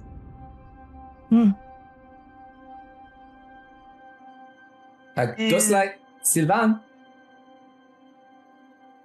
I would be up at in the garden. On top of the roof, I would think. Yeah. Yeah, I'd imagine that the roof is that you've put the sort of temporary greenhouse in the roof. I'm kind of imagining it being one of those ones where it's like rather than glass, it's like mesh, just sort of green mesh. Yeah, I see it. Yeah. But yeah, so I'm going to say that you do hear it though. Like it's going to be loud enough so you can hear. Okay. Yeah. But and also if it's not loud enough, there is telepathic communication that Mimir can do. Yeah, that's true. Either way, he gets my attention by some means, and I trudge my way down in like a little bit of pseudo like gardener gear. Like I'm like was really into it. Huh? How is your garden going? It's going good. It's going good. No strange plants growing with large teeth around the center that make it hard for you to see? Wait. How do you know that? Huh? So you had the same dream as well? Yeah. As did I. That's fucking creepy. So the odds suggest that it is likely the Daft Boy also had this dream. Ghost light? He just like appears behind you. Yep. We should look into this. See, perhaps. Does anyone know anyone who might know about these things? No. Can I shoot in the dark, roll logic? I am terrible at to see if I can think of something. Sorry, can you? Can I just randomly shoot in the dark? Yeah, sure. A guess based off my logic? Yeah, sure.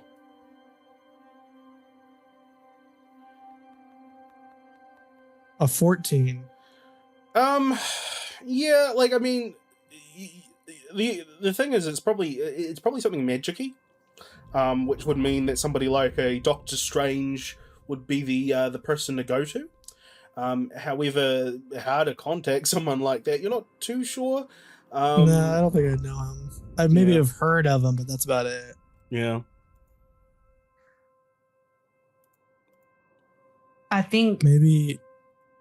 if all of us, Master, if you would know the most about this kind of thing, you would surely you have done some research, no? I can take a look, but this is more, I think, maybe ethereal than the things I normally know about.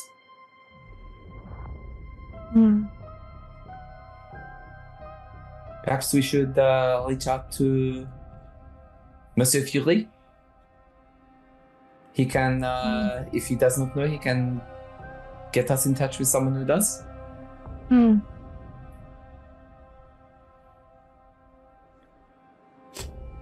Yeah, so with that, you try to you try to call Nick Fury. Unfortunately, the line immediately just goes to a busy line, and unfortunately, you're not able to communicate with Nick Fury at this time. What happens when I try to create a telepathic link with him? Oh, that's a good point. How far? Yeah, that's it's unlimited, right? In terms of as long as I've met him. Yeah. Okay. Met or seen them. Yeah, sure. As long as they're in the same universe, right? If the other person does not wish to speak with the character, if we're the in the target same can automatically dimension. tune them out. No. Unfortunately, Different you try to connect to Nick Fury. There's no, you can't connect to him. And I'm assuming that it's not blocked by a skull and flames. No, not blocked by skull and flames. Yeah. Cool. Well, it looks like the issues I was having in the dream world are not affecting me, but Director Fury is unavailable. Ghostlight, do you have any ideas? Skull and Flames seems to be your thing now, no? You see, you're sort of looking at him, and you see his eyes sort of just sink a little bit as you say that. It's like, do I know anybody? He's just sort of thinking about it. I don't know if you want to make me roll something, Chris. No, you wouldn't. You'd have no idea, really, to be honest. Because you were very street level before coming into this group, and I thought maybe with the things that have happened to you? No? You know very little about this? No.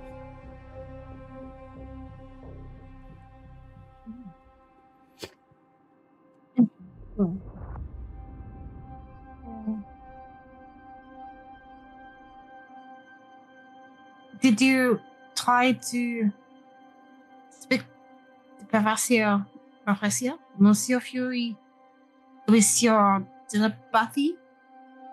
Ah oui, but it seems he is not available with this idea. Did he, kick you out? I thought you could speak to anyone. Sometimes if he has traveled to another world, perhaps. Which, considering the crises we have dealt with, it makes sense. No? Yes. This is true. I'm properly struggling to remember who we've met. Or who have In we? the first place. Did we see the Fantastic Four? Yeah, we met. Yes. We met Reed Richards. All right. No, Chris, we I met think the you Thing. muted. Oh, we met You're the muted, Thing. Chris. Yeah, you met the thing. Yeah, you met the thing. But we didn't. Did at any point we see Reed Richards? No, he was in his lab the whole time. No, weren't they completely gone? That's why we went to go to help with the Yeah. patch. They were gone. I They were thought- gone during the invasion, but they came back after the invasion. I thought that there was a moment where we Yeah, I were the thought we heroes did. of New York and they were around And No, nearby. unfortunately Maybe you not. reach out to Ben and then see if Ben can talk to Reed. Okay, well, let's logic this out. How would you try to solve? Well, what would your characters do in the instance of this weird things happen? How would you try to investigate this without trying to find somebody to talk to tell you the answers? Is what I will Google. say at this point. Just say like- Google library. Google. Okay, what are you googling? What are you Everyone looking at? having strange dream. Black skull flame. Yeah. Enter. Just, I guess, looking for any similar instances that have occurred that have. Okay. Give me Dream train shadows black skull. Yeah, Enter. yeah. Give me a what's the equivalent of an investigation check here? I'm trying to think of Logic. It logic. depends. It depends on the context. Uh-huh. I think if it's a recall knowledge one, it is No. still logic. It's not recall knowledge. It's just investigate. Look for things. Vigilance. But I think Vigilance. a pure investigate is vigilance. Yeah, cool. Vigilance check of whoever wants to do it. No, dude. Here. Here I and think there. Kieran has 19. this. So 19. So you try to look up things about nightmares and the night train, and you do see a blog post from a number of years ago about somebody by the name of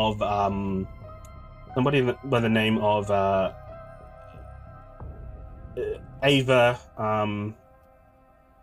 Dracott, who was an artist who had a blog who had a blog talking about how she was having these recurring dreams about being on a train, and then suddenly she mysteriously vanished. A few Is there a Yeah, is photo there a of her? picture of her? Is she there's a the picture of her. She train? is the redhead that was on the train. Okay. Is there a picture of her muse? Or any reference to her muse on the website? Yes, she is most famous with the 19. What I'm going to say is she's most famous with for one of her artworks called Grief, which depicts a woman in distress. Okay, Very sure. sort of visceral painting of a woman in distress. Mhm. That's her But most it's not famous anyone painting. who's special to her or anything, right? So it's just No. someone that she painted one time. There's been some interviews with her about it where she talks about it's my own personal story, my own personal journey. It depicts what's going on within me, kind of thing. Yeah, sure. All right. But yeah, that's what you discover. other than that, perhaps with the 19, I'm going to keep with that roll. Is that maybe you start trying to look for the other participants. You didn't really get a good look at the other two, like the young guy and the relaxed guy, but the old man. The older boy. You kind of like. With the 19, we'll keep with that. The I can re-roll, and I actually get edge on the re-roll. Yeah, sure. Re-roll, get edge on the re-roll.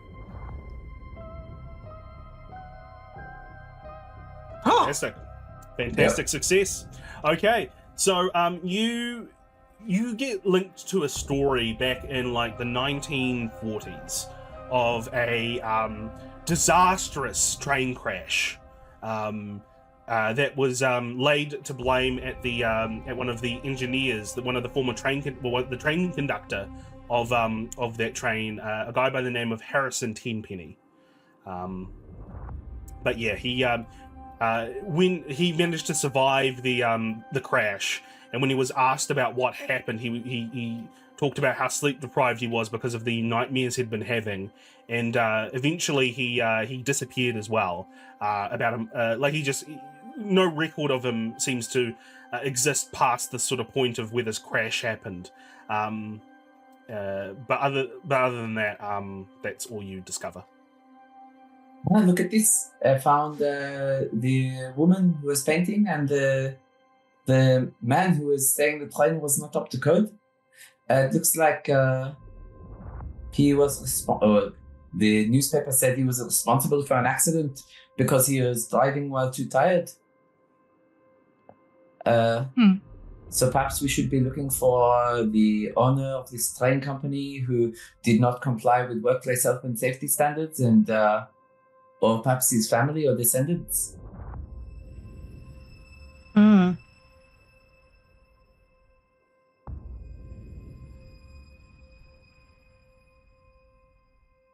This is here. And look, both of them have disappeared after having these nightmares. I hope the same thing does not happen to us.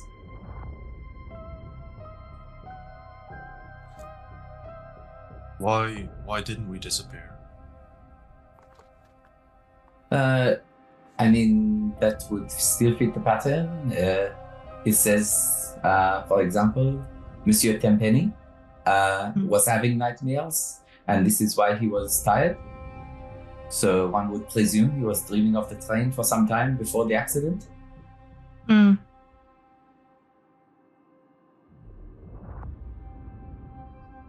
So what does this mean for us? Is it that we are being pulled into another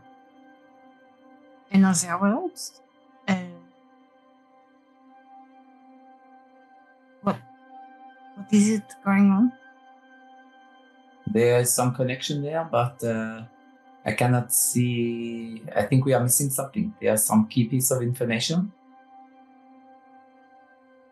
which is why I thought it would be good if we could get a specialist in these areas. But our dungeon master said that we could not do it. What?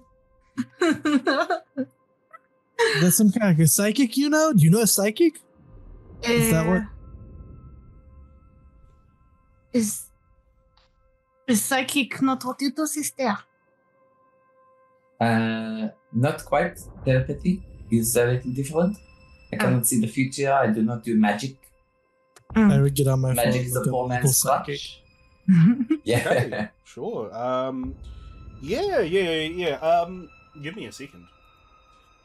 I just look up the closest nearby psychic. Would give him a call. We're in Queens, right?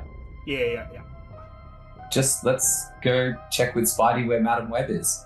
I think Madam Web's... No, who's Madam Web at the moment? I can't remember who Madam Web is. Can we fight her? Can we fight her? Not this In, like, world, session Madam 1? Web. No, you Different call it world. stealth. That was. Oh, so Smash. Madam Web doesn't do a lot. no, of I fighting, feel like to Madam recall. Web was the one who came out the portal, the first session, wasn't it? With the cap that was dead. Maybe. Okay. All right. We'll do this one. All right. So you get the you get the details of somebody called Sandu the Great and Powerful. The Mental Marvel is what you get, like a small little boutique store in the middle of Manhattan. I call him. Yeah. You just hear a voice go on the end saying, "You have called through, my child. Are you willing? Do you need divination from Sandu the Great and mystical? Well, I have the great news for you. For just $1.99 per minute, I will be able to tell you your future." Perhaps this is one where we can come visit in person. Do you have a storefront? Oh, that is interesting to hear.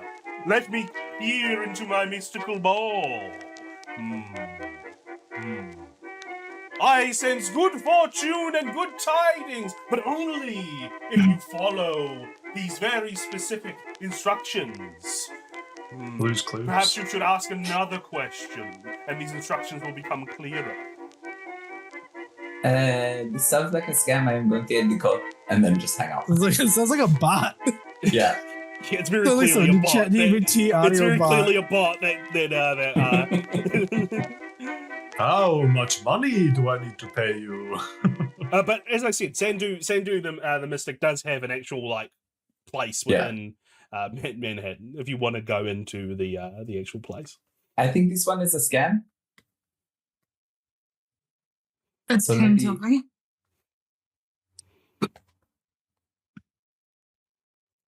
So maybe not this one. Still worth a check, though. Okay, let's go. Yeah, why not? all right. So you make your way. You jump into your what did you the Rusticar? Is that what you called it? The Rusticar? Yeah. You jump into the Rusticar, which is like a flying convertible. You make your way through the skies as eventually you drop down to around about where the Mystic is. There is a bright sign at the front with a guy wearing a turban, like sort of hovering over a crystal ball, and then underneath it just says Sandu the Great and Sandu the Great, the Mental Marvel.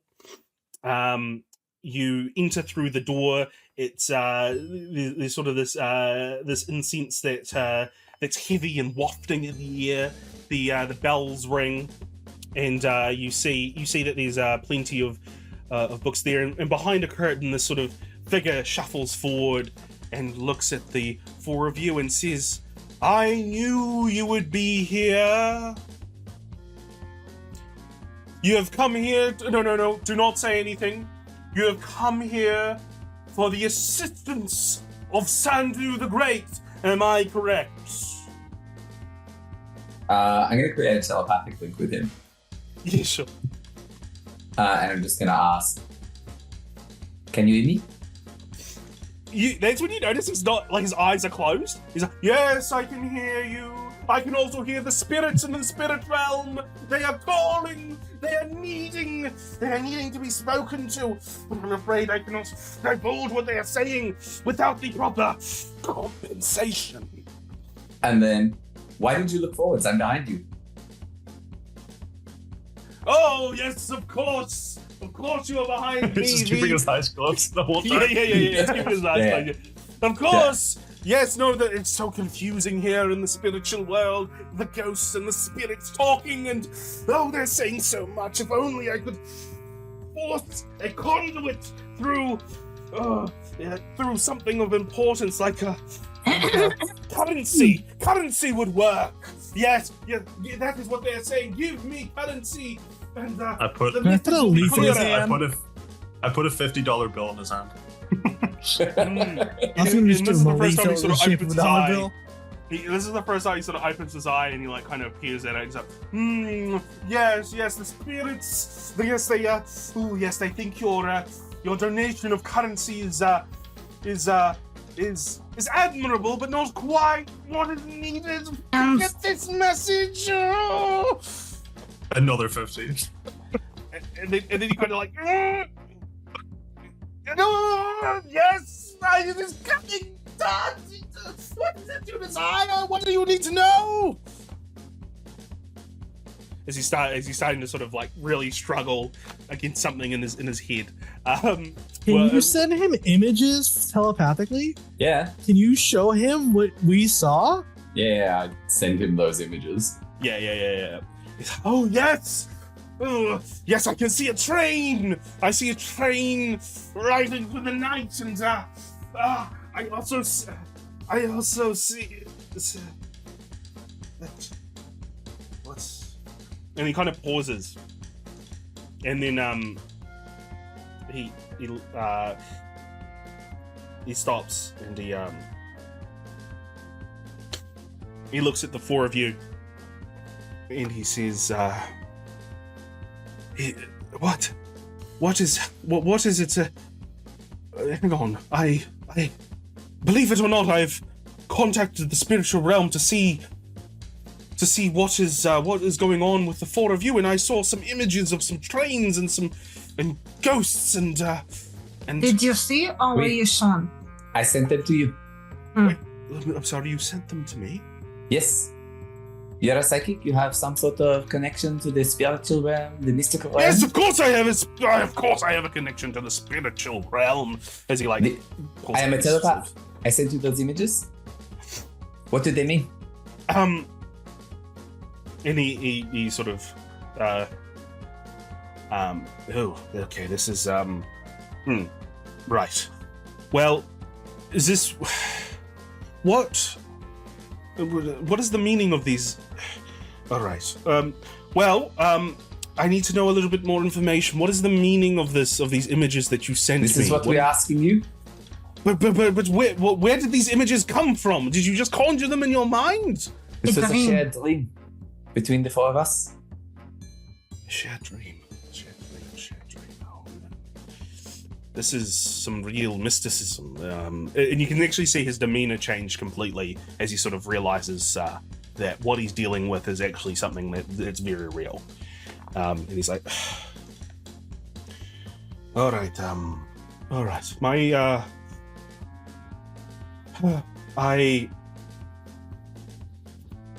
I will be honest with you all.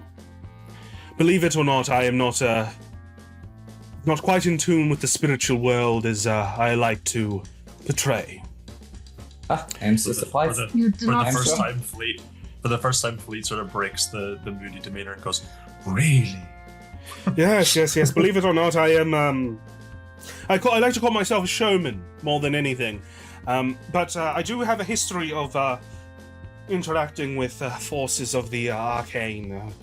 I was once imbued with power by a being, by a Asgardian god, as it were, and ever since then I've been collecting tomes about real mysticism, and shared dreams is a common thing that happens in when it comes to the Lord of Dreams. Especially the nightmarish kind. As he brings out this heavy tome and opens it, and it details a sort of mythical creature that's reported that appears in people's dreams and drags people into others' dreams, into some sort of dream realm. And he says, "This thing is the Lord of Dreams. It is probably what has been pulling you all together." But why would it do this? Do not know. Was there anything else that you saw in the dream? Was there anything? This creature has been in record for, since the beginning of written record. So this is something ancient that you are dealing with.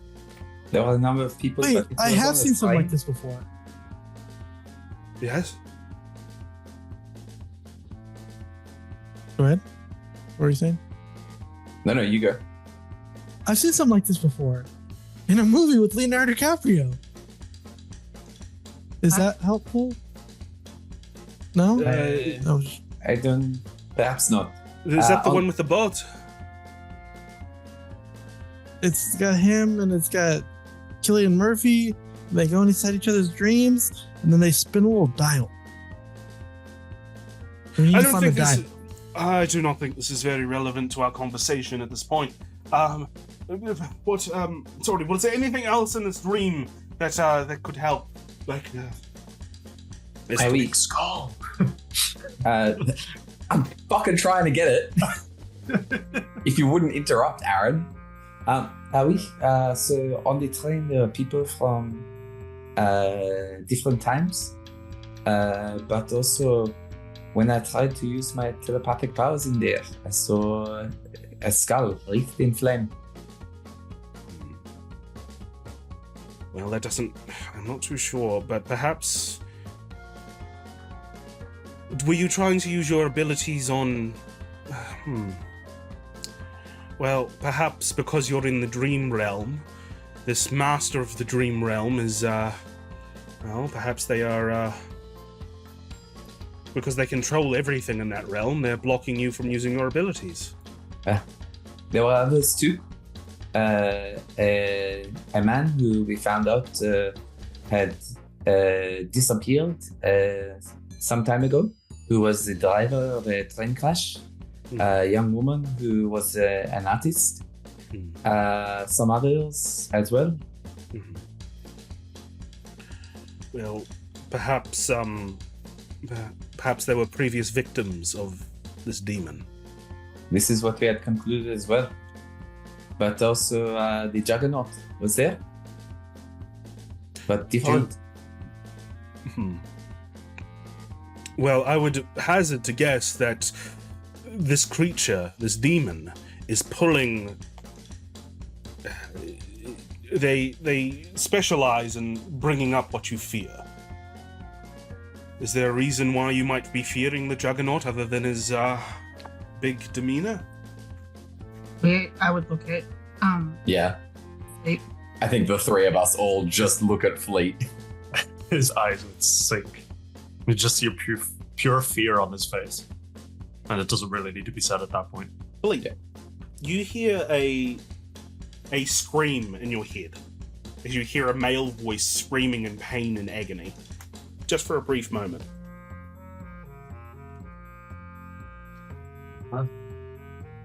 What the fuck?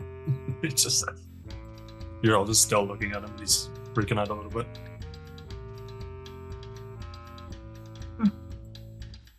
My friend, are you okay? Voice in my head. It's a scream, a guttural scream. This does not sound healthy. Well, I was dead. I'm sorry. Do you mind repeating that? You were deceased. I died, yeah. Oh. Became a I Jackson should have guessed you Pollock. were all superheroes. Of course, that makes sense. Yes, of course.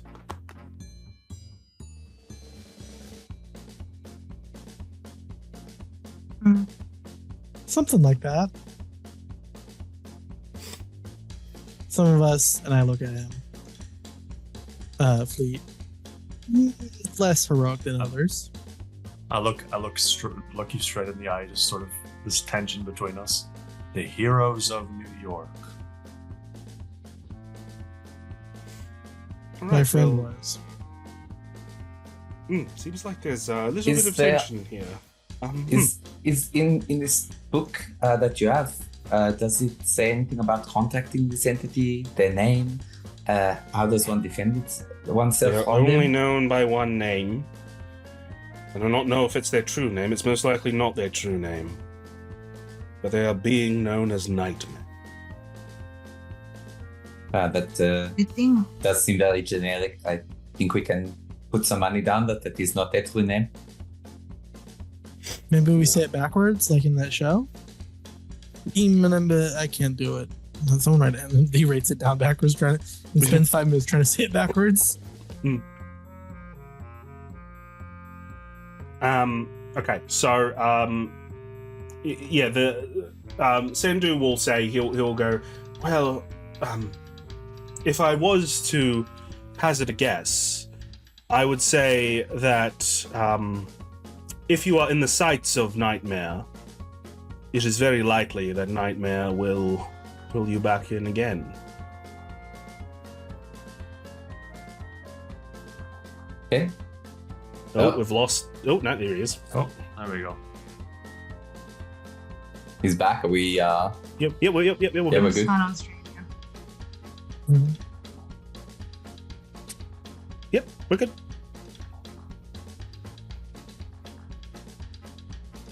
So this nightmare. Is there anything else you can tell us about them? As I said, they're an ancient being, controls dreams, controls the dreamland. Perhaps, like, was there anything else at all? Anything else at all about the dream? Even the smallest detail could be helpful. 2 soldiers, one from the Soviet Union. Yes, yes. Had a book on him. I could not read the book. Okay, yes, that makes sense. It's a dream you're not able to read. Yes. What happened? What happened after the dream? Did you just wake up straight away, or? There was a light, Mm-hmm. and I'm struggling to remember. Yep. Unfortunately, the fleet saw a forested area with a ritual going on. Yes, we didn't see that. So, one of you saw something, but whether or not they're going to bring it up, well, let's see. I fucking forgot I did. Fully forgot.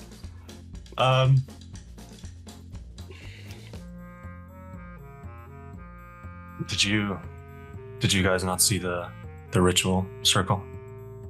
No. No? No circle. Okay, well, just before I woke up, when I still thought this was a dream, but there was like a circle of stones in the woods with the phases of the moon sort of like around it. It's like a sacrificial altar in the center. Interesting. I only saw it for a moment. And you said that you had died and come back. Yeah, something like that. And how exactly did you come back?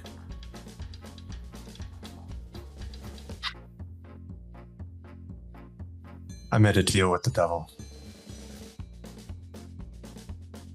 And this deal included just bringing you back to life, as you were? My soul.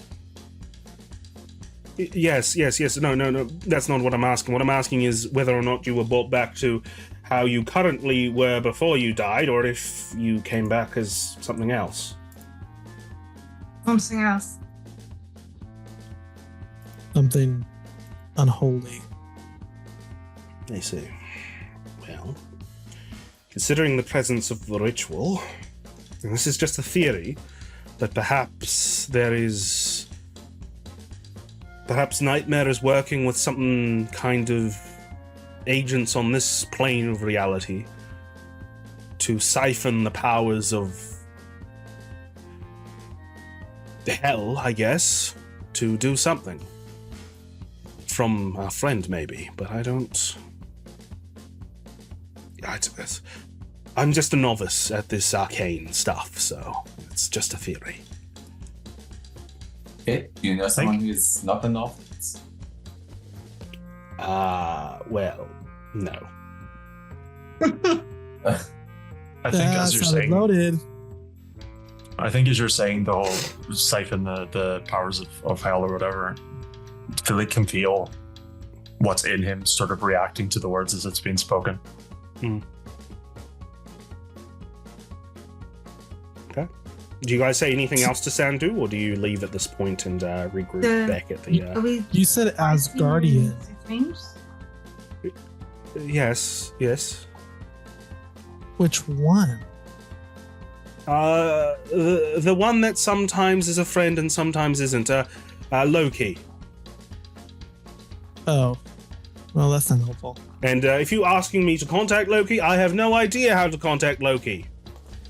But I don't want to contact This Loki. is probably a good plan to not contact him.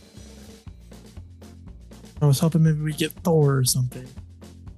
But unlucky. Right, is there anything else I can do to help you with your issue? I do not think so. Merci. Okay. And I think you can keep the money my friend gave you. Oh, I was planning on keeping it anyway. I did commune with the spiritual world! As he starts to close his eyes. Okay, buddy. As we leave, I assume that there's like maybe some people walking past. Mimir would be like, "Oh my gosh, that was wonderful! Oh, you must speak with him. You learned so many things from the spirit world." To just random passers-by. Yeah, cool. Alright, so you guys get back into the Ruster car. Is there any conversation on the way there, or like are we just gonna get back to the HQ and then kind of figure out what to do from there? I think Mimir would ask, Fleet, is there anything else that you maybe have not told us about how you came back that could be impacting this? Was it Nightmare you made the deal with? I don't know who he was. He sort of tricked me more than anything. That is what they want to do. But I wanted to help you guys, so I took it. In exchange Maybe for my learn to play soul. violin. He just glares at you again. I'm gonna... This is probably something that we should look into when we are not being hunted by some other demon. This is a very high price. Yeah.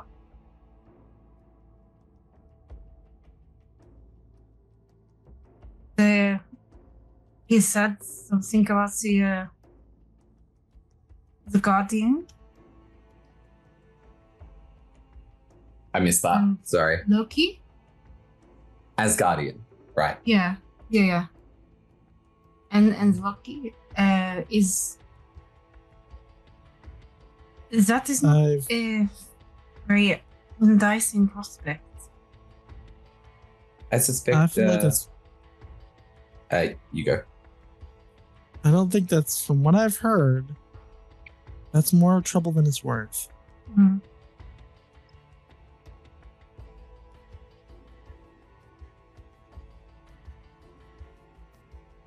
Well, with another one of us dead and possessed.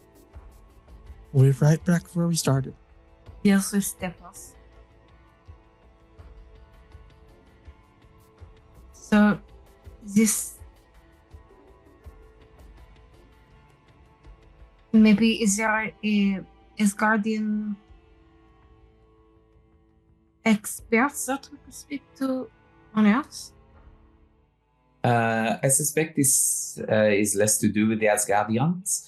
I think this was only who gave him his power when he had his power. We would more be interested in an expert in demonology. Yeah. Or perhaps just to find rituals to learn more about demons. These things often work similar to instruction manuals, so if we can find one, I can follow them. You can follow anything. Yes. Just mass. So perhaps this is our next step, to find how to summon a demon or find how to learn a demon's name. If no one is going to talk me out of this as a bad idea, okay. Well, what does what else do we have? Monsieur, and I'll say this in French, can you please knock Ghostlight out? Maybe if he goes to sleep, he will be able to talk with this demon and give us some more information. I'll knock him out, and I just knock him out. That was all in French. Unless you speak French, you don't know what I said. I Fuck you, Patrick. I would kind of As pause you and guys look are at. having this conversation, as you guys are having this conversation, I'm just going to roll something. Give me 1 second. I'm going to do it in secret.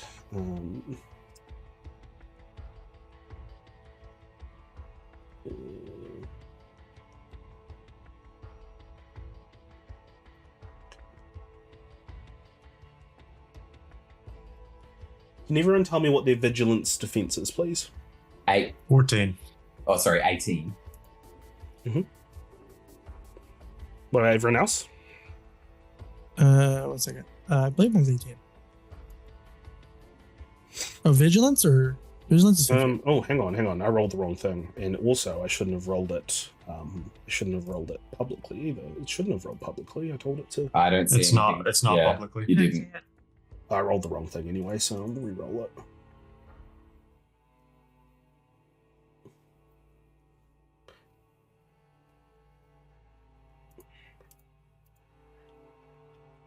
Okay, so yeah, okay.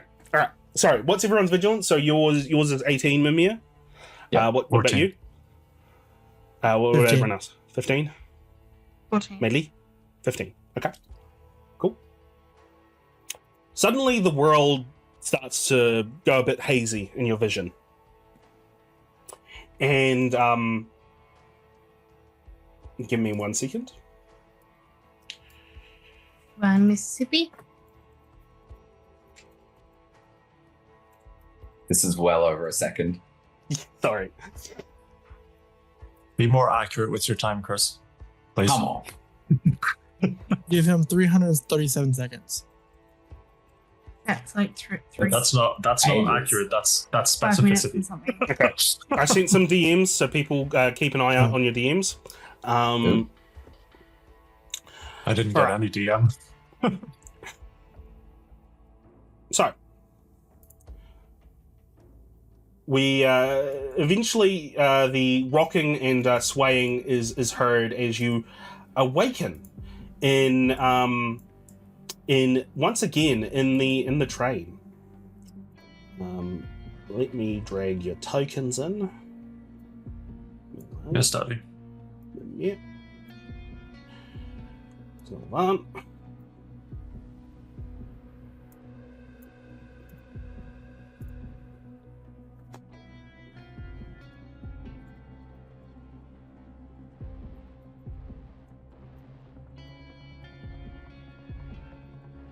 I wonder if this time we're gonna fight somebody else's worst fear. Is it still gonna be mine?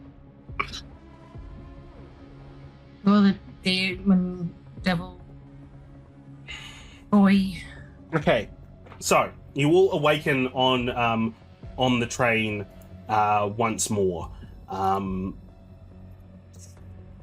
At this point, take it away as you find yourself back on the night train. Are we supposed to see something? Because I don't. I can't. Yeah. There you Okay. Outside, is it still the same sort of forest? go. No, it's just it looks like how it does on the map, where it's just this purplish fog, and the train looks slightly different with a sort of purple glow happening within. But yeah, so you find yourself here. What do you guys do? Ah, we are here again. I just look out the window. I just stare, looking around. Okay. Says nothing.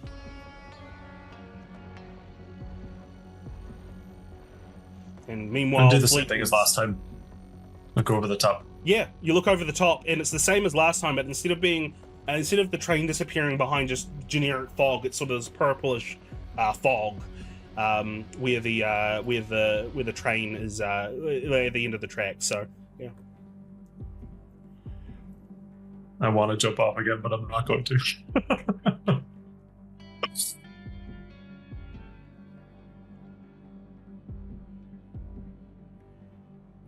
We just continue on. yeah. Yeah, What are you think doing? so.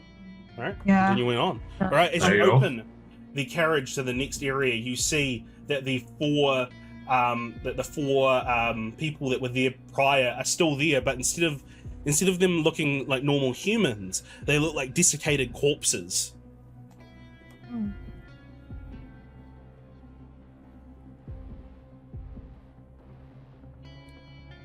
What Are do you they do? dangerous? No. Well, they don't seem to be acting like, they don't seem to acknowledge you as you open the door. They're just walking around and doing what they were doing before when you last get, like, sort of very similar to the last time you came, but instead of looking like normal humans, they look like ghouls. Yeah, I'm going to talk to this guy, and I'm just going to say, excuse me, monsieur, it does not appear that this train is being kept up to code. No, you're right, it's not yet up to code. You know your thing about trains. Oui, I do know a thing or two about trains, and I know a thing or two about train workers, some of the hardest workers. This is something your bosses should look into, giving you better support and better resources. Yeah, you're right. You know, I've been on this train for so long. It's not me anymore. They're all here. They're all... As he sort of opens his shirt, and you can see like cogs turning in his shirt, turning muscle and bone and blood just sort of seeping over these cogs as he sort of the cogs from his like carpet bag have seemingly been placed into his chest, and he just says, "We're all cogs in the machine now." I will see what we can do to help you. Cool. What else are we doing? Sylvan just closes the door behind him and just stands there begrudgingly. I'm sitting on some chairs. Right. Cool. Well, I'll open the next door then. And the next car. All right. Chris, can you check your DM?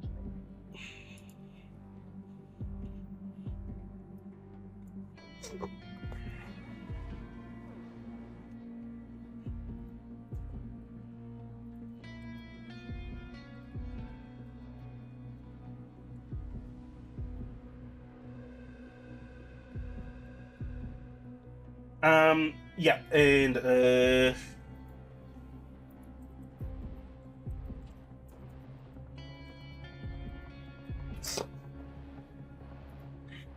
okay, cool. All right, so you make your way through the cart, and you open the door to the next cart, and you can see these sort of tendrily creatures moving around, like skimming over the shadows. They don't seem to have noticed you yet as you've opened the door. What do you do? Take a sort of step to the side and allow someone who's a bit tankier to be the first one to go into the room. In I go.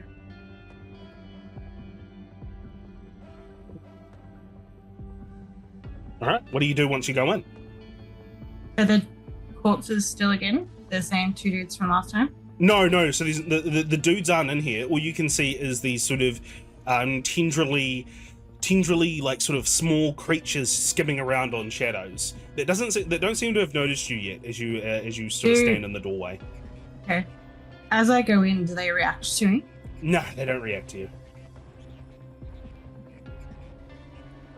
So I'd kind of wander in and kind of get about halfway before turning around and still carefully, kind of harshly being like, "Oh, they are not reacting to me. It seems they are benevolent in some manner." Okay. Or perhaps just passive.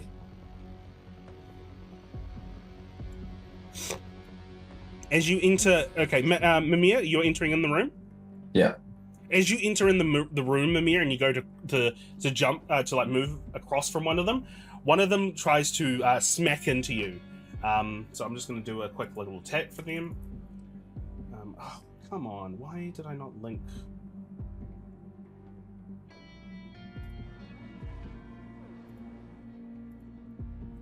Okay. Because you're a silly goose. That's why. The silly goose place called? They said that Okay, you're under 13. Is arrest? that going to be enough to get your melee defense? I don't think it is. No, it does. No. Oh, it does? Melee. Okay, you take 21 points of damage as one of these things Fucking hell. headbutts you. We're not going to go into initiative order yet, because I'm going to say, like, it headbutts you, you sort of duck out the way, and it just kind of continues on with its pathing. Can I take a reaction to activate telekinetic protection? Yeah, sure. Yeah, cool. In that case, it doesn't do damage. Yeah. But I do have to spend the focus cost. Yeah. Marcel, what did you do? Did you just move too quickly, perhaps? Perhaps it just attacked me when I was near it. Like, so Meili would kind of call out to the boys behind and be like, perhaps try taking it slowly. So what I require from everyone is athletics checks, please, just to see if you get. Like, we're not going to do combat with these things. We're just going to see if you can get past. These. Agility. Yeah, You sorry, mean? agility. Yeah, agility. Yeah, agility checks. Do I have to with super speed? Yes. Okay. Agility? Okay. Okay. Cool.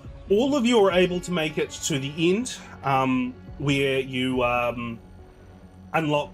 We open that door and make your way out of this carriage. What was the next check stage. for that? Yeah, that was a fucking low check then. Because Meili got a 10 and Patrick got a 6. Yeah. Maybe it's just odds. You rolled odd. Okay. So, right, you make it to the next sort of area, where the next train card is, and what do? Open the door, I'm assuming. Yeah. Yeah. You open the door and you can see that the dead mercenary is still on the ground. The doors on both sides are still closed. Whether or not you want to investigate these rooms is up to you, or if you just want to continue on to the end, that also is an option as well. If you just want to make your way right to the end, or if you want to investigate rooms, up to you. Do we know that if there's stuff in them? Does it sound like there's stuff in them? You can hear the whimpering of a child in one of them. And you Well, also definitely have to go in that one. You also hear some sort of slight shuffling and movement from the door from this door here. But otherwise, you don't hear any kind of movement or anything like that in any of the other rooms.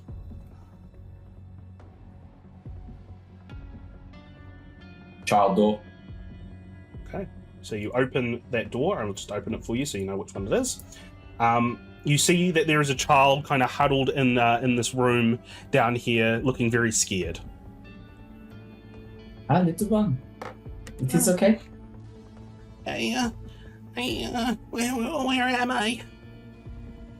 You're just on a train. Where's my parents? I don't know. Are they not with you? No, I just woke up here. I don't know where I am. Shh. If you stay here, if you just go back to sleep, you will wake up at home eventually. Okay. It's okay. All right. Okay. And I'm trying to position my body so they can't see the corpse on the floor just outside their door. Gain a karma. I forgot karma was the thing. All right. So now you've got this kid who's with you. Any conversation between the four of you, or any further investigations while you're in this carriage, or are we pressing on? I think pressing on. Yeah. Okay. Cool. So you press on through this door at the end of the corridor, once again leading to another carriage. If it's any similar to the last dream, this is the last carriage. And judging by the width of the map, I would assume that it's also the last carriage. But you open this door. Sorry, I closed it. And you'll lead into, once again, this sort of corridor area. where where there's these rooms on the top hand side, on the left and right. Where are you going? What are you doing? I think we know where we need to go. Where the Juggernaut was last time. After you. Okay. Are you all with me? Of course, we are with you. I don't see your tokens very close to me. Is all? Just waiting for 2 more? Ghostlight?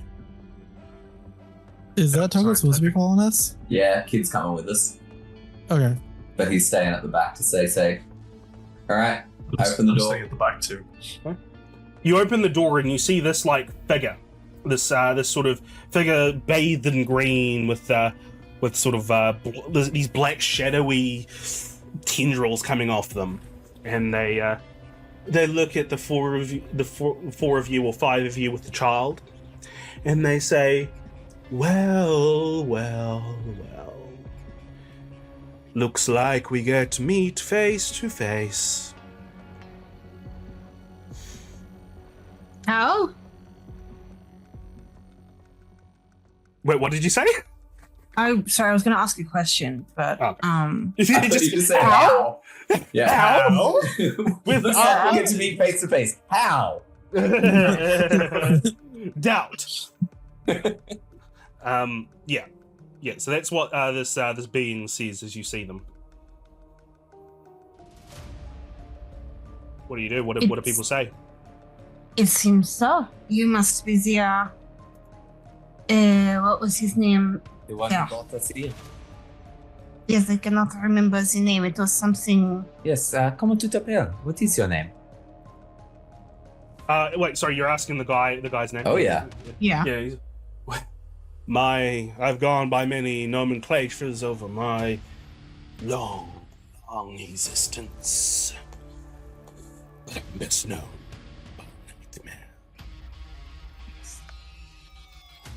Ah, and what is it you want from us?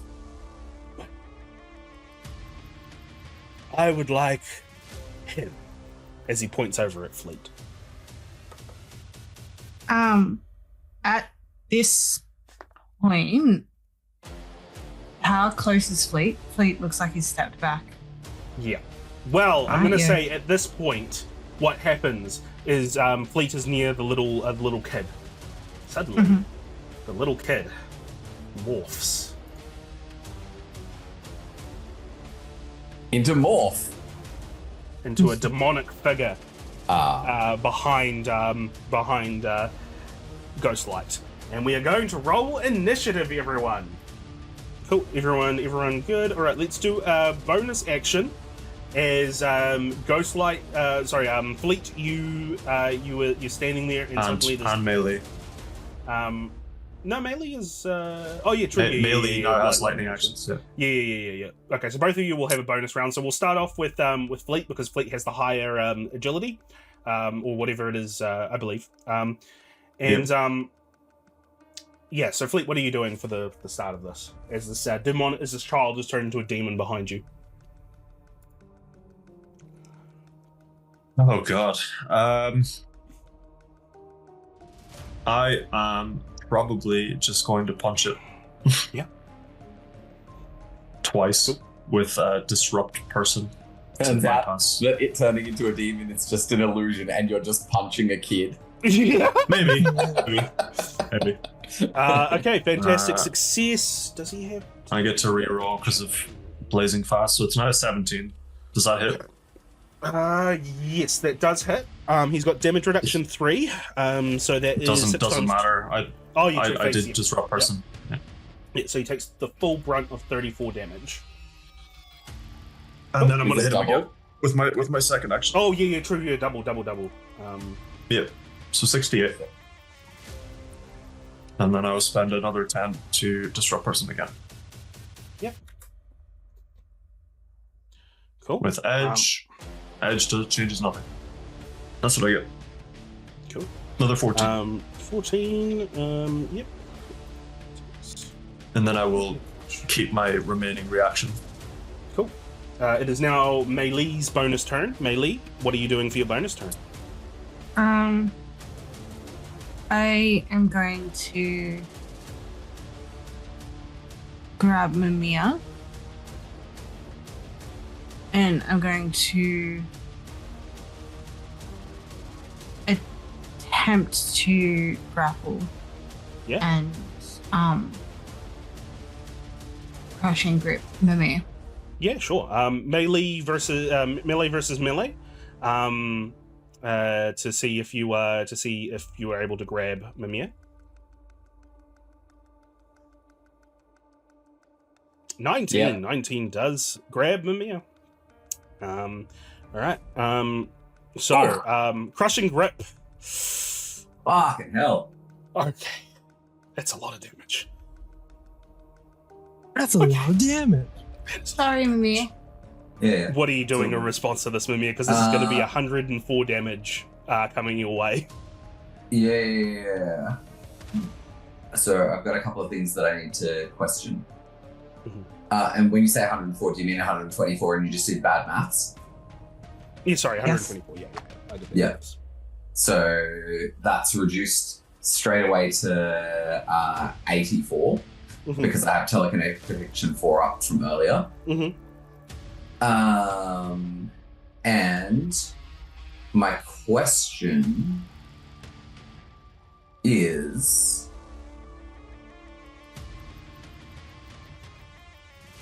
Why?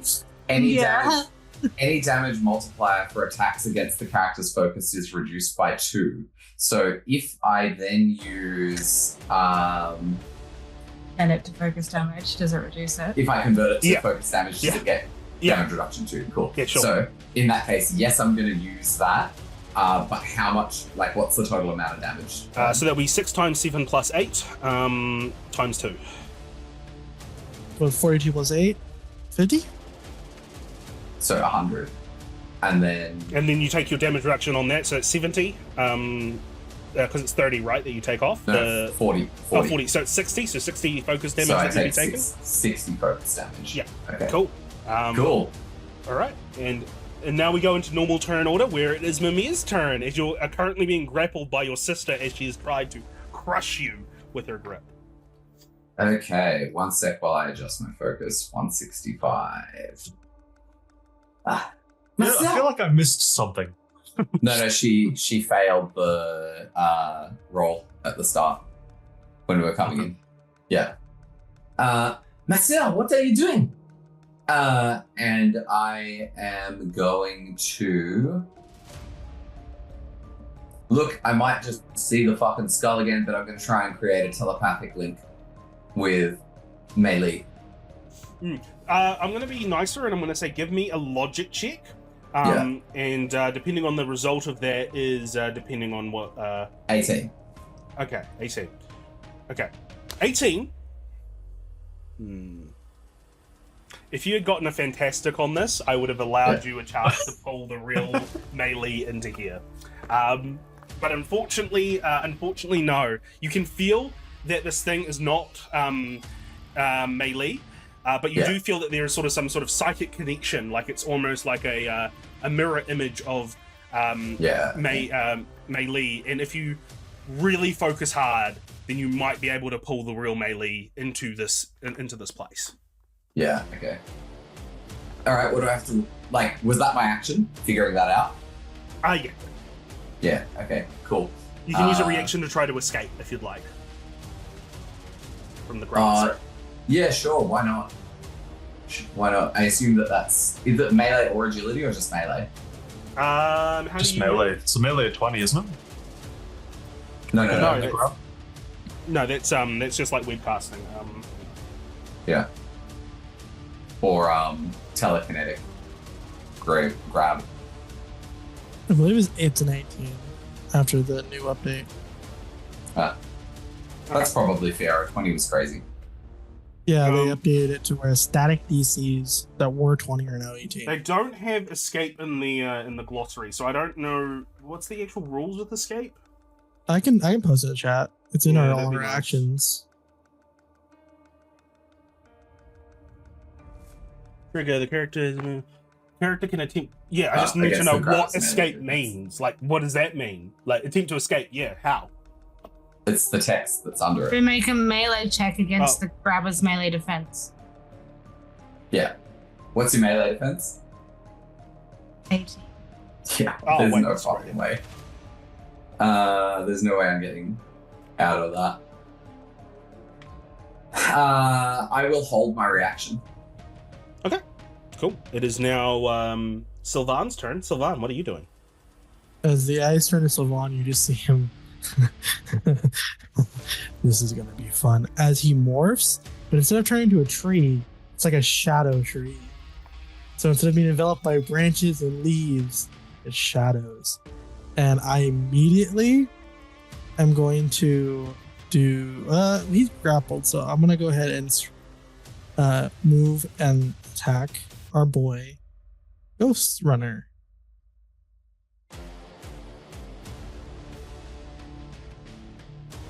Like quick size. It's fair.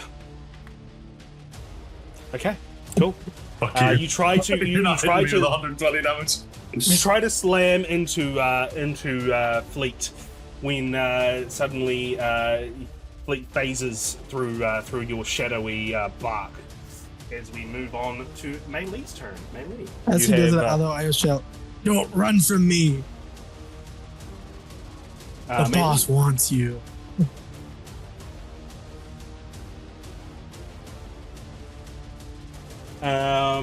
Quick toss. All right.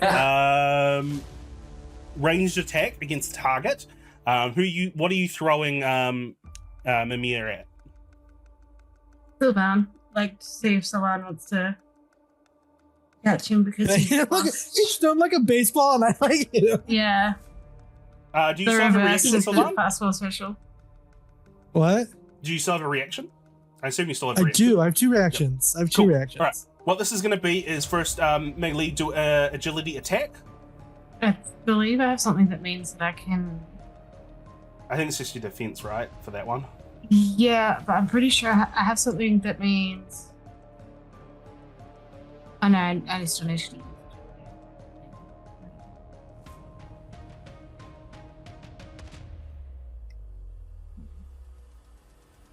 This isn't good, Kieran.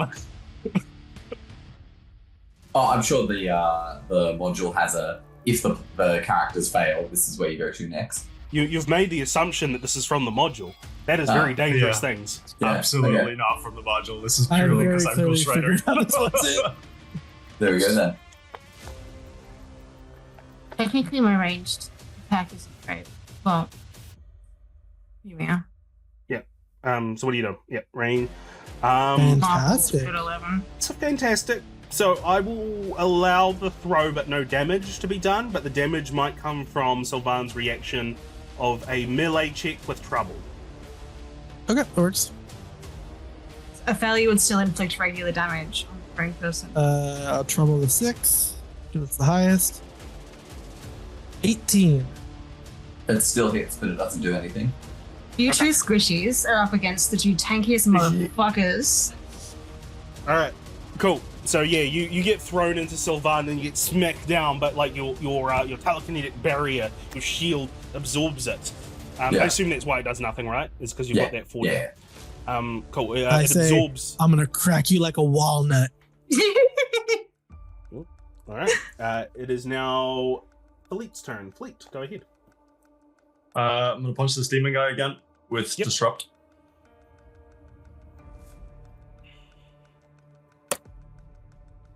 I get an edge. Probably still not gonna hit. Nah, unfortunately not. As you try to punch into the demon, you try to phase as you punch, but your fist just becomes solid as it just bounces off the demon's hide. As we then now go into the demon's turn, unless you've got something else you want to do. No, I'm gonna keep my 2 reactions. Okay, it is now the demon's turn. The demon is going to attack you, Fleet, with a well, he's going to grab you. Actually, let's start off with a grab. I use my second reaction to help him. Yep, sure. Is that going to be enough to get your melee defense? Okay, cool. Cool. Let's edge this bad boy. I said I'd help him. Yeah, I mean, Help actually give him edge. fantastic success. You are grabbed, and we are doing a crushing grip. And pinned as well. And pinned. pinned. Yeah. Crushing grip. 47. Oh, that's double. I'm quick as well. phasing it. Sorry. Alright. What's happening? Yep. Alright, you're quick phasing it. Cool. Yeah. He tries to crush you, but yeah, you're able to sort of phase slightly during the crush to prevent any damage. Next, it's Nightmare's turn. What's Nightmare gonna do? Ooh. Nightmare is gonna teleport behind you, Mimir, and is going to look in your eyes. From And behind. do a penance stare. So that's a ego attack against a character within spaces. What's that against? I'm assuming since it doesn't specify what it's against, it'll just be against defense. ego. Yeah, there you go. If it never specifies, it's against whatever. The 22. roll is. I'm assuming beats your ego. I use my logic for ego, but it still beats it. So you take 22 focus damage, unless you've got Cool. uncanny. Do you have uncanny? I do. I have uncanny. Let me see what number I have. You take I have 19, uncanny too. uncanny 4. Okay, so 6 times 4 plus 7. 31. 31. So you take 31 points of focus damage. As you feel your very soul being stared into, as all the sins you've ever committed in the past come to the fore. And you just hear Nightmare say, "Yes, delightful. Feed me those actually- negative emotions." Characters with the heroic tag take half the listed damage from this power in either case. Yeah, sure, yeah. Sorry, yeah. So So you take 15. half of that. 15 damage. Yeah, 15 damage. Mimir, it is now your turn. Hang on, let me just fix this. I'm going to do what I need to try. Is it just a logic roll to try and pull real Meili through? Yeah. Nah. Fortunately not. You can spend a karma to get an edge. Oh, fuck yeah, let's do that. Still So not. close. You want to know the number I was looking for? I have a last reaction that I will use in help. Yeah, because you want to know what the number I was looking for? 17? Yes, it did. Yeah. Hey-oh. All right. There you All go. right. The Meili. Okay, we're going to cut back to the HQ, where suddenly Fleet and Mimir sort of fell unconscious before you and Sylvan. As you, in that sort of quick second, as you're like, what the hell's going on? Suddenly you fall unconscious as well, and you are pulled into this dream realm, and you are now in control of your character as Meili. Sylvan. So, Sylvan. So I'm just over that's there. when you find yourself like, Jimmy, right, like come back.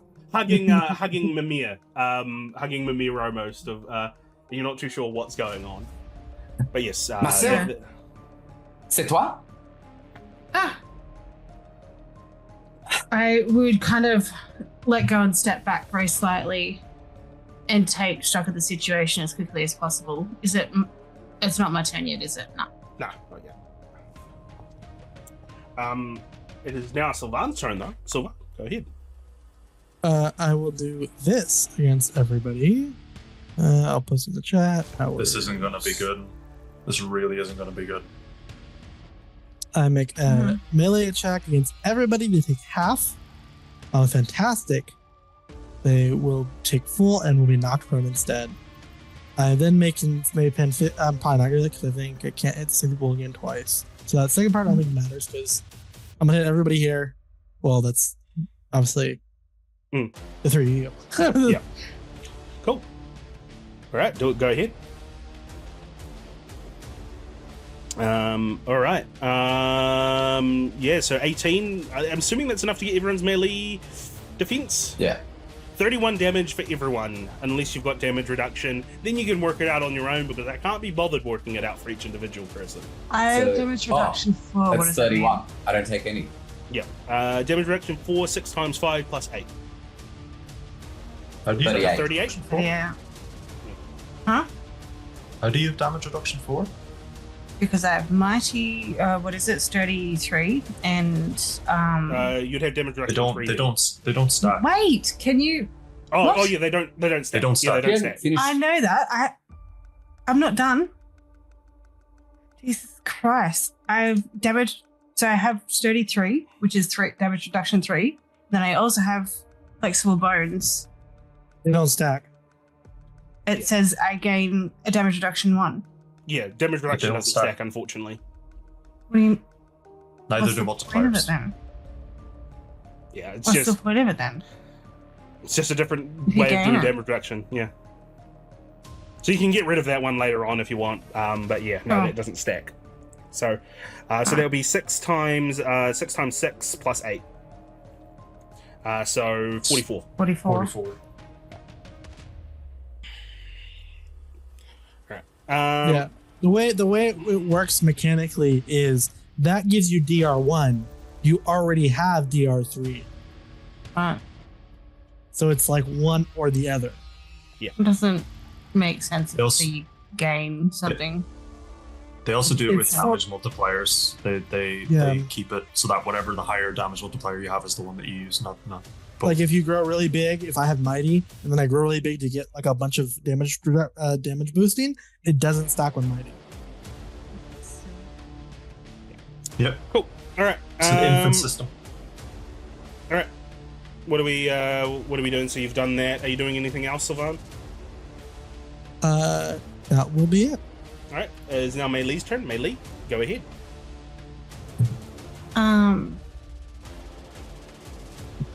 I'm gonna try and hit Nightmare. Yeah, sure. Go for it. Do a melee check. A melee check. Melee check time.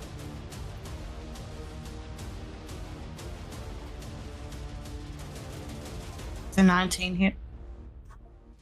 A fucking fantastic 19. Shit, yeah. All right. They're gonna. Okay. So, in total damage, does he have any damage reduction? I don't think he actually does. However, oh yes, he does have damage reduction. He's got damage reduction 2. So that's 6 times 7 50. plus 8, 50. So 100 50. damage in total. Is it worth doing this? Yeah, it is worth doing this. As a reaction, he is going to bring up he's going to spend 10 focus to bring up a shield to absorb 20 of that. So he's going to take 80 damage in total. As you punch into him, the shield comes up, but he still backs away, hurt from this blow. Anything else you want to do during this turn, Meili? Nope. Oh, thank you. Ghostlight, your turn. I am going to do the same thing as before. I'll punch the demon boy. Yep. With disrupt person. Mhm. Punch. Take 10 away. Edge. Edge does nothing. Yep. That does that hit? No, that does not. Unfortunately, it does not hit. As once again you try to phase your fist and you just punch right into the raw demon hide. It is now the demon's turn. The demon is going to crush and grip you again.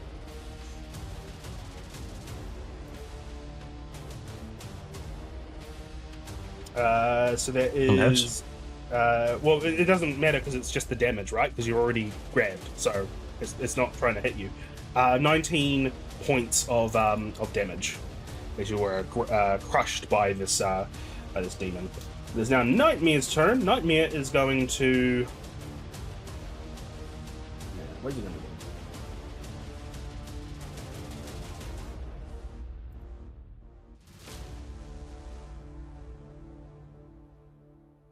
Okay, he's going to shoot out these crimson bands from his hands that wrap around you, Meili, and he is going to do an ego attack against your melee defense.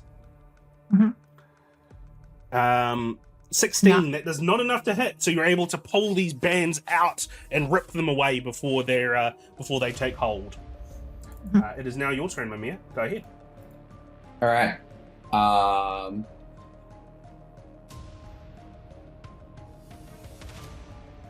I'm gonna try a telekinetic grab on old mate. Nightmare? Yeah, on Nightmare. Yeah, sure, go for it. So And what's it against? His resilience? melee defense. Oh, melee defense. Okay, cool. Can I help? Yeah, you definitely grab him. Cool. What have you got to help me with? I was just gonna distract him with something. Okay, maybe do that when I do my crush then. Yeah. Because we go on telekinetic crush. 1 sec while I make sure I don't forget to spend focus. Oh, I don't have 14. I have 5, and then crush is another 10, so that's 135. Okay, this one's against resilience defense. Oh, I don't need your help. That's fine. I'll go fuck myself. Does a 20 hit his resilience? No. It's a marvelous 20. So, I'm just working this out. Just give me a second. Yeah, okay. Yeah, okay. Cool. So, what does it look like when Mimir crushes the essence out of Nightmare? What does it look like? So I very much he had this moment of, oh my god, thank God Meili's back to her normal self, because he doesn't know that she wasn't pulled into the dream. He thought that she was manipulated. Question first. Can I use this? This is a reaction.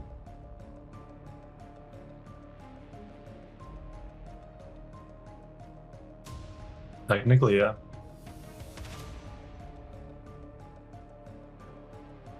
No, it's fine. Just stops him dying. No, Yeah. it's not worth it. We'll just Cool.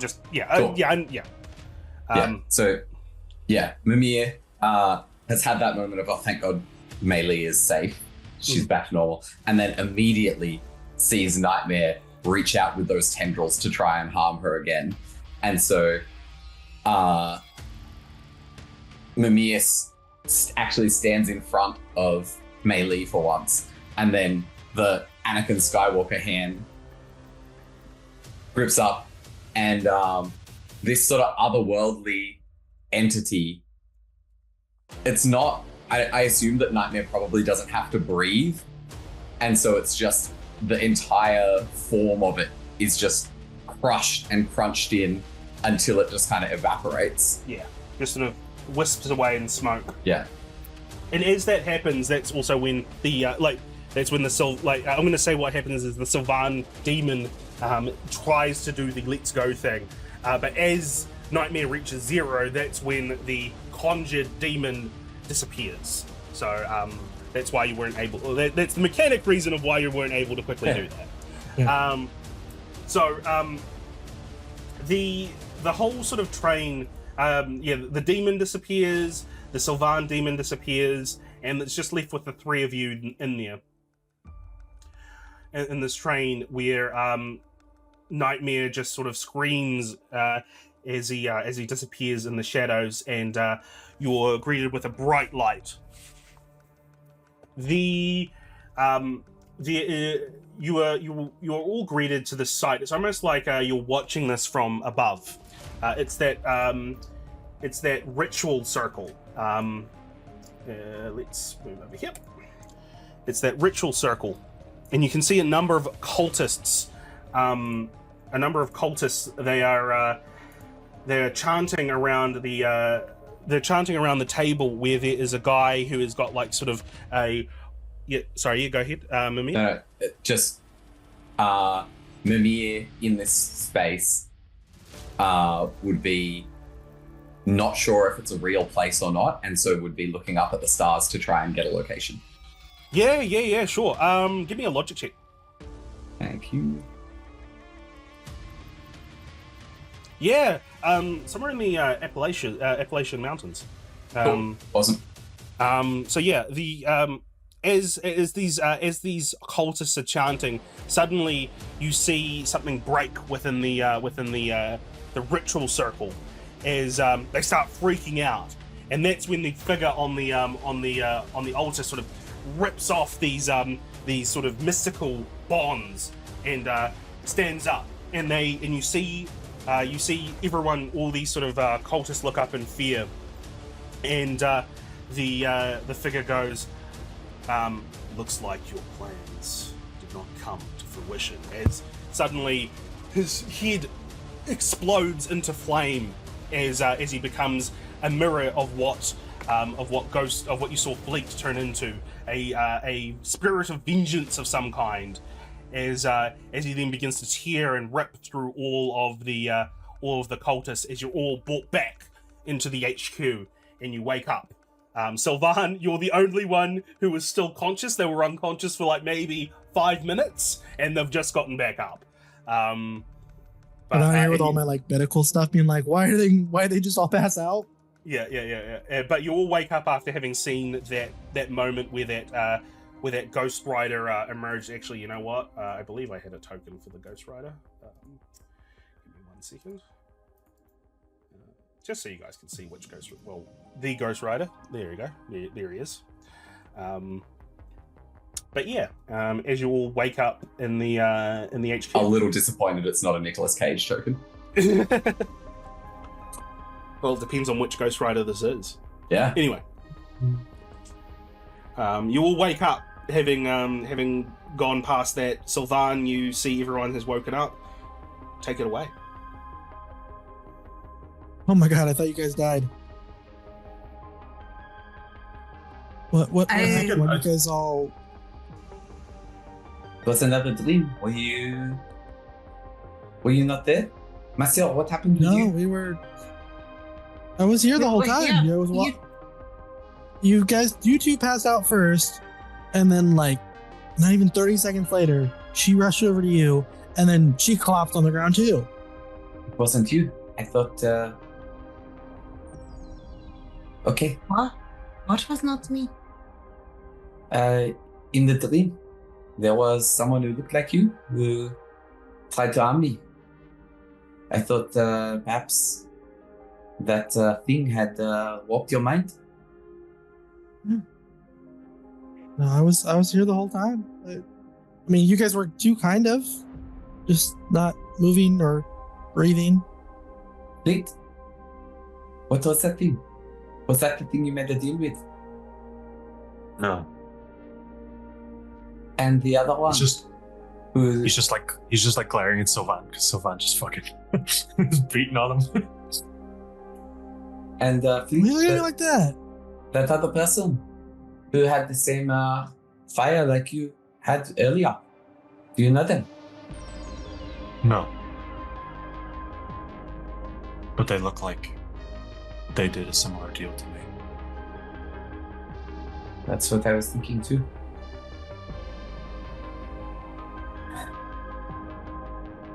We have at least a temporary reprieve. For now. Just as you say that, the radio that Nick Fury gave you all those weeks ago, maybe about a month or so ago, that old radio, police scanner radio, begins to flicker on as you hear a voice. As you hear a voice from the old radio say, "Hello? Are you there? Heroes of the other world, are you there? We need help! We need help right now!" And you recognize this voice as being America Chavez. America? And that is where we are going to end today's session. Thank you all so much for that session. I am a sweaty mess. Same. It is so hot right now. It is so hot. But we made it through it. We made it through the session. We eventually came back after a big break. But, we made it through. And that was the Cataclysm of Kang, session 14, the Night Train. Yeah. And, next time we get to actually jump back into the proper story of the Cataclysm of Kang. Yeah. I forgot, it's summer for you guys. Yeah, it is, yeah. But yeah. Before we dip off and run away, let's say goodbye, starting with Kieran. Go ahead. I am Kieran, aka KaradanZero. I stream on Twitch, twitch.tv/KaradanZero. usually on Mondays and Fridays, and I have been playing Mimir. Hi, I'm SeaGoatGames. I've been playing Sylvan, and I actually haven't. If you want to watch some more Marvel Multiverse, I actually have a podcast now. Can I put the link in the chat? Will it block it? Yeah, go for it. I think you can. If you can't, then I'll just copy it and yeah. Okay. Yeah.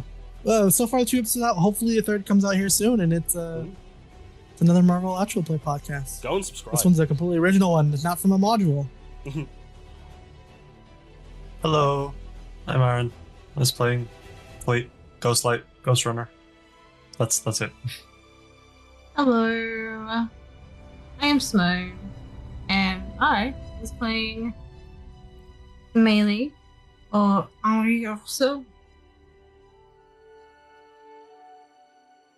Okay, sweet. Thank you. Sorry, I completely blanked out. I was like, oh yeah, that's right. It's me next, isn't it? And I was your narrator, Unemployed writer, organized as always. Organized and all things put together as always. Follow us on Roleplay Nights. Subscribe to us on Roleplay Nights on YouTube. Stuff is going to be coming out there probably next year. We'll see. I don't know. I say this every year. I say every year it's going to be coming out next year. We'll see. Eventually I'll be right. All right. Let's raid into Emma's... Oh, I made a clip. I did not mean to make a clip. Let's raid into Emma's channel. What's Emma playing today? Is it Half-Life? Is she still playing? No, she's playing Spyro. No, Spyro Sundays. Spyro. Ethan's also cool. Alright, let's jump into a raid to Emma. And thank you all so much, and we'll see you next time. Bye! Bye. Bye.